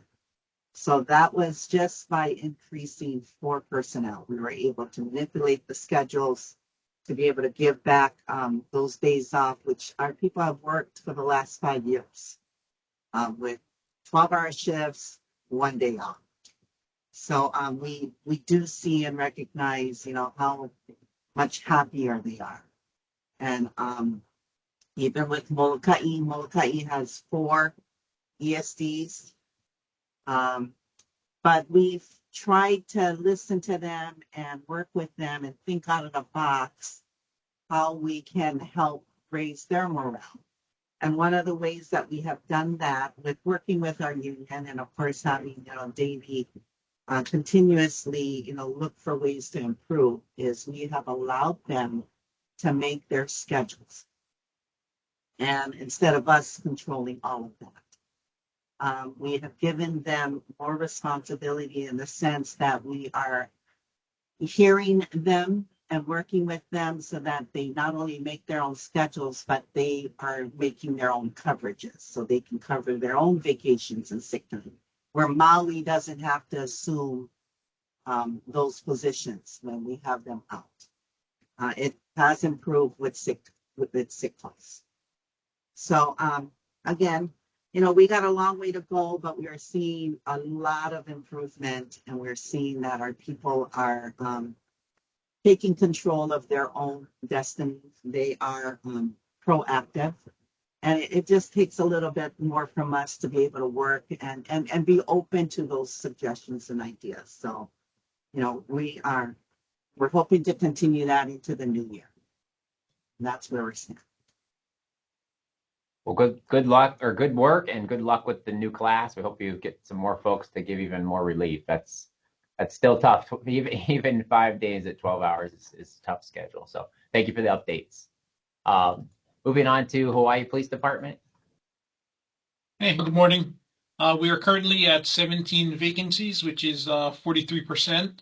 However, on the November 17th, one dispatcher will graduate radio training, and she'll be moved to solo assignment, dropping our vacancy down to 16. We just had 2 trainees finish up the classroom portion of training. They started call taking training on November 1st. Next week, we have 5 candidates scheduled for interviews for our communications officers, and hopefully they will start sometime January if they are recommended. Good work. Thanks for the updates. Moving on to Hawaii Fire. Hey, good morning. We're still at 62% vacancy. We have 9 out of 24 positions filled. We have 4 new hires starting on December 1st. We also have 1 person who will be leaving on maternity leave in early December. And that's about it. Thanks for all the updates, folks, and good luck with all your new trainees and hires. Moving on, items for discussion, consideration, action that are not on the agenda.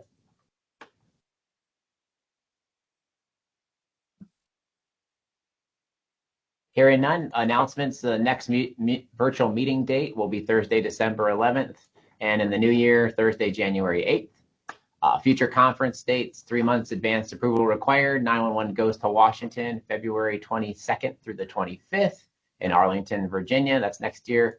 And International Wireless Communications Expo, March 16th to the 19th in Las Vegas. Any additional announcements from any meeting attendees?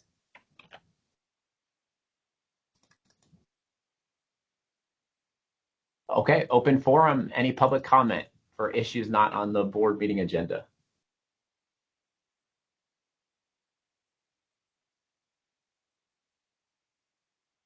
Hearing none, we're looking for a motion to adjourn.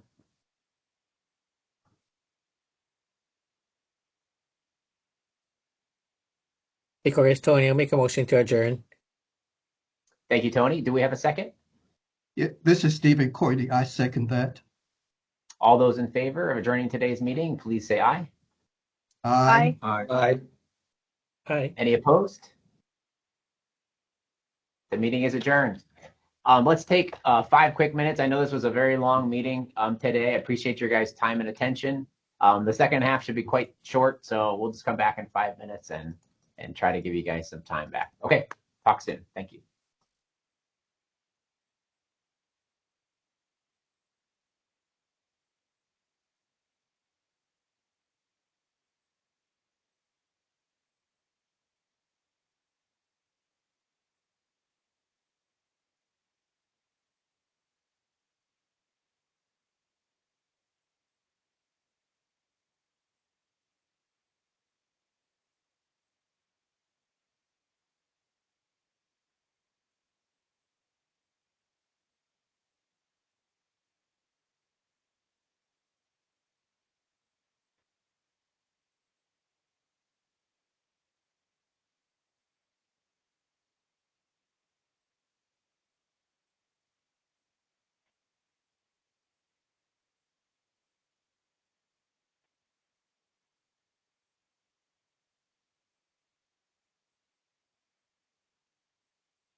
Hey, Royce or Benson, can you guys hear me by any chance? Yeah, I can hear you, Kennison. Oh, okay. Thanks. Yep, no problem.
All right, Royce, are we ready to kick off the board meeting? Yeah, ready to go. All right. I'd like to call to order the State of Hawaii 911 board meeting. Do we have public notice? Yes. Public testimony will be taken on all agenda items as those items occur during the meeting. Can we please get a roll call for quorum? Ready, starting off, Francis Oluweta. Here. Yeah. Franny Chung. Stephen Courtney is here. Present. Ruth Cruz is not here. Stacy Here. Domingo. Oh, was that you, Ruth? Okay. Yes, I'm here. I was traveling, so I was a bit late, but yes, I am here. Oh, no worries. Thank you. Thank Stacy you. Domingo. Present. Carla Even.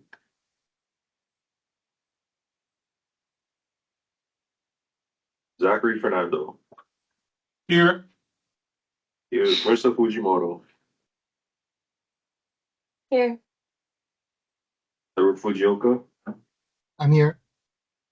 Yeah. Roger Green. Here. There. Wayne Hirasa.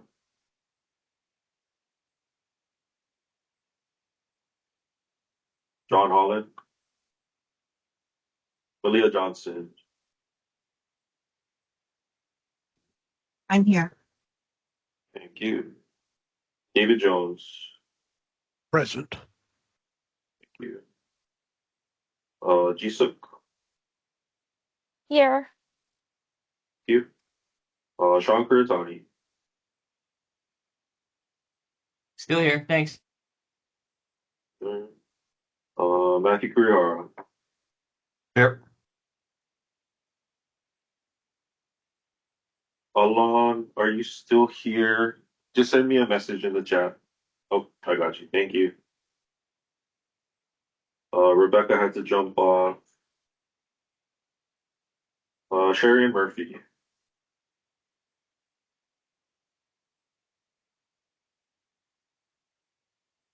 Cameron Neal. Present. Thank you. Greg Okamoto. Present. Thank you. David. Here. Thank you.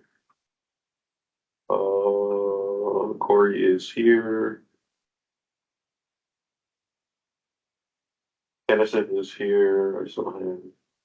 Michael Chambrella. I think he may be still on. Yeah. Thank you, sir. Skeleton. Here. Tony Velasco.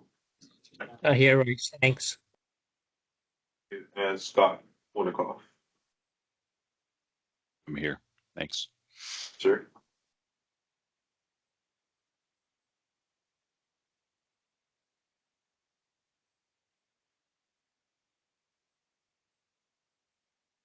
Alrighty, Corey. We have quorum for board.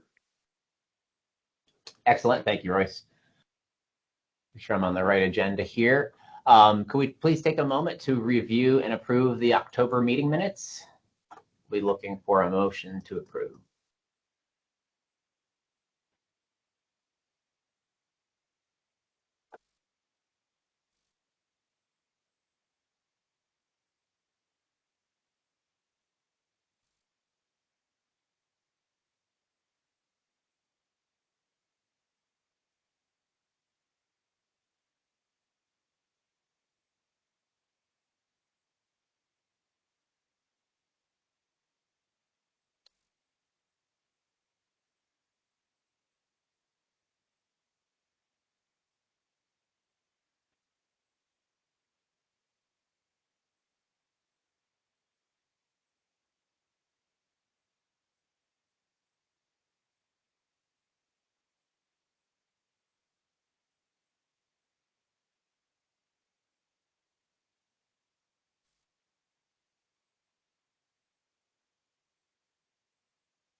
Still looking for a motion to approve the October meeting minutes. That's Greg. Make a motion to approve. Thank you, Greg. Do we have a second? This is Francis, I second. Thank you, Francis. All those in favor of approving the October board meeting minutes, please say aye. Aye. Aye. Any opposed? The minutes are approved. Thank you, folks. For the Next Gen 911 assessment, I appreciate all your active discussion. To summarize from the joint committee meeting, Royce is going to work with the AG's office to clarify the PIG rules and scope to make sure we all understand those requirements. And then Royce will reach out to the PSAPs to identify members that would be interested in joining the PIG with primary PSAP participation as our minimum. And I think if others, PSAP, secondary PSAPs want to join, I think we should be open to that. So Royce, if you could reach out to the secondaries as well, just to gauge their interest. And then we'll get that on the agenda for December. Are there any other questions, comments, Or does anyone disagree with that high-level summary of our next steps? Hey, Corey, this is Kennison. I'm not sure if this is right where I wanted to ask you, but it has to do with what Pokey them reported. Was I correct in hearing that they said they've spent $200 million so far? Does anybody recall that? Was that Yes. the figure that they said? Yes, and that was specific okay. to their next gen budget. They did clarify that they have administrative costs and other costs not related to next gen that were not included in that budget. So their Right. budget is even bigger than that for their entire operations, including legacy. Yeah. Right. So yeah, so we can expect a big bump in what we're going to be paying once we go that way. I just wanted to clarify that. That's what I heard. Thanks, Corey. Yeah. Yes, they have a lot more PSAPs than us, you know, and they have a larger population, and so the scale is obviously quite a bit larger. But I definitely agree. We're going to have costs, significant costs for next gen. So thank you, Kenson. Yeah. Okay. Thanks. Any other questions or comments?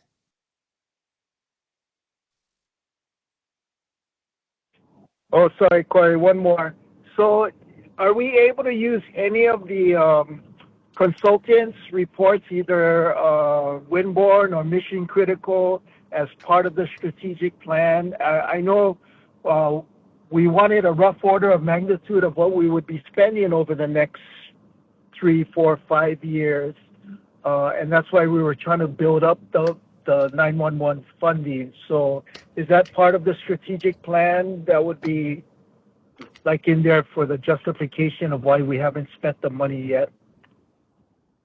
I think so. Yes, the MCP plan did have pretty clear action items that I think will be very helpful for the strategic plan for the guidance, and they did give us some range of costs in that addendum.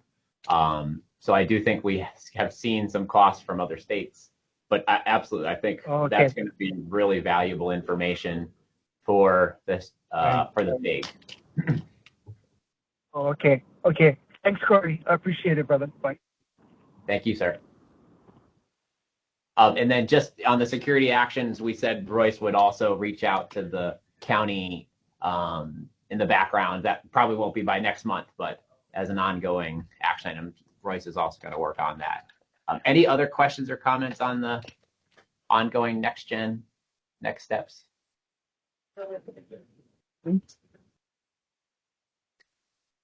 Awesome. Okay, moving on to committee updates by committee chairs. Beginning with Communications Committee. Any other updates, David? I just have one thing to share, sir. 911 Goes to Washington. They just opened it up. Nina just opened it up yesterday. So registration is available. Hotels, you can register for that. And they did put out an agenda on the training, so everybody can start their paperwork. The only thing that I noticed, and they don't, the conference is from the 22nd of February to the 25th. There's no rooms available the 20th and the 21st.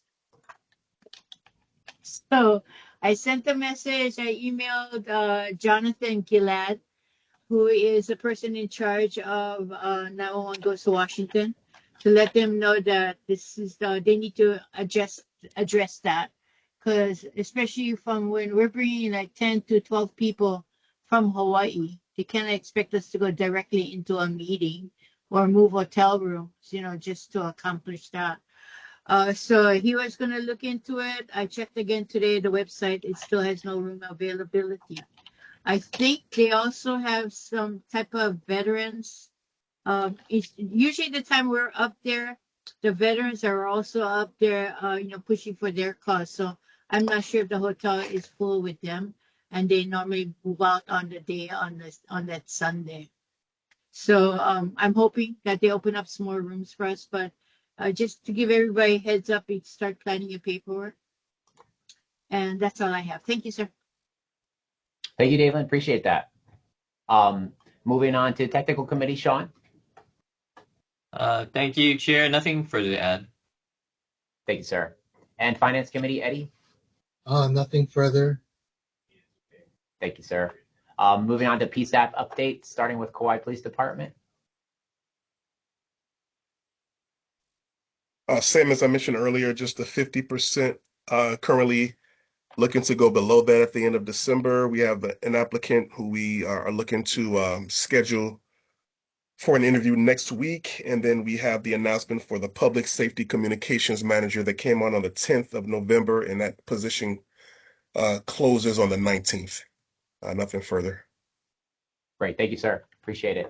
HPD? Nothing further, thank you. Thank you, sir. HFD? Nothing further, sir. Thank you. Honolulu EMS?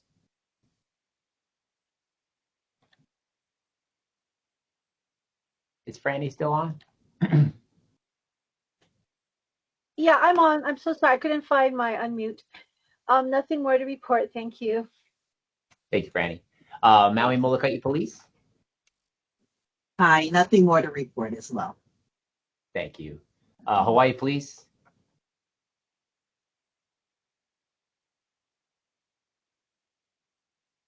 Nothing new. Thank you, sir. And Hawaii Fire? Nothing further to add. Thank you. Okay, thank you, folks. Moving on to the Executive Director's Report. Royce, any updates on the fiscal year 2024-2025 audit? Yes, so the auditor completed a draft report of the audit. I'm having the finance committee review it now. Hopefully next week I can meet with them. And then I should have a final signed draft of the audit report that I can share with the board. And then we should have the presentation in the December meeting. And then we can vote to approve the audit report. Great, thank you, sir. Any questions on that?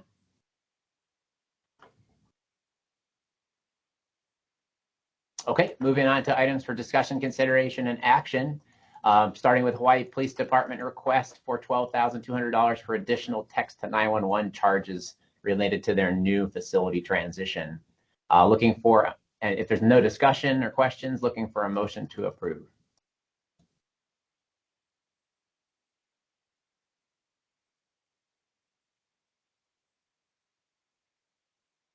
This is Jisuk. I make a motion to approve. Thank you, Jisuk. Do we have a second?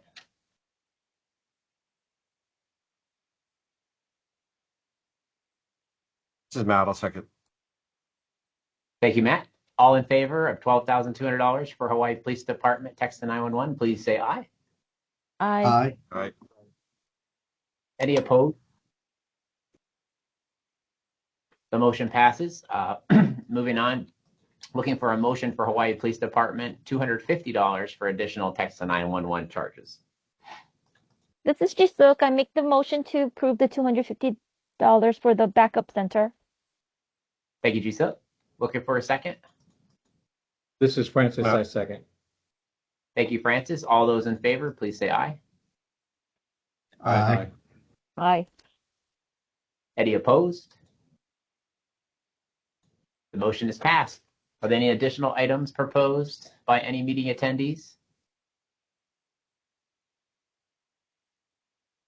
If not, announcements. Next meeting Thursday, December 11th, and the January meeting will be on Thursday, January 8th. Future conference dates, 3 months of advance approval required. 911 goes to Washington, February 22nd to 25th in Arlington, and International Wireless Communications Expo, March 16th to 19th in Las Vegas. And thank you, Davey, for the question and the information about the rooms. Any additional announcements from meeting attendees for consideration of possible inclusion on future agendas?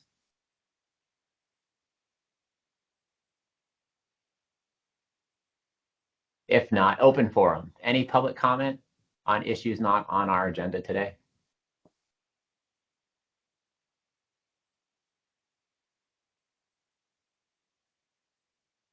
Okay, we're looking for a motion to adjourn. This is Jisuk. I make the motion to adjourn. Thank you, Jisuk. Do we have a second? Yeah, this is Stephen Courtney. I second it. Thank you, Stephen. All those in favor of adjourning today's meeting, please say aye. Aye. Aye. Any opposed? The meeting is adjourned.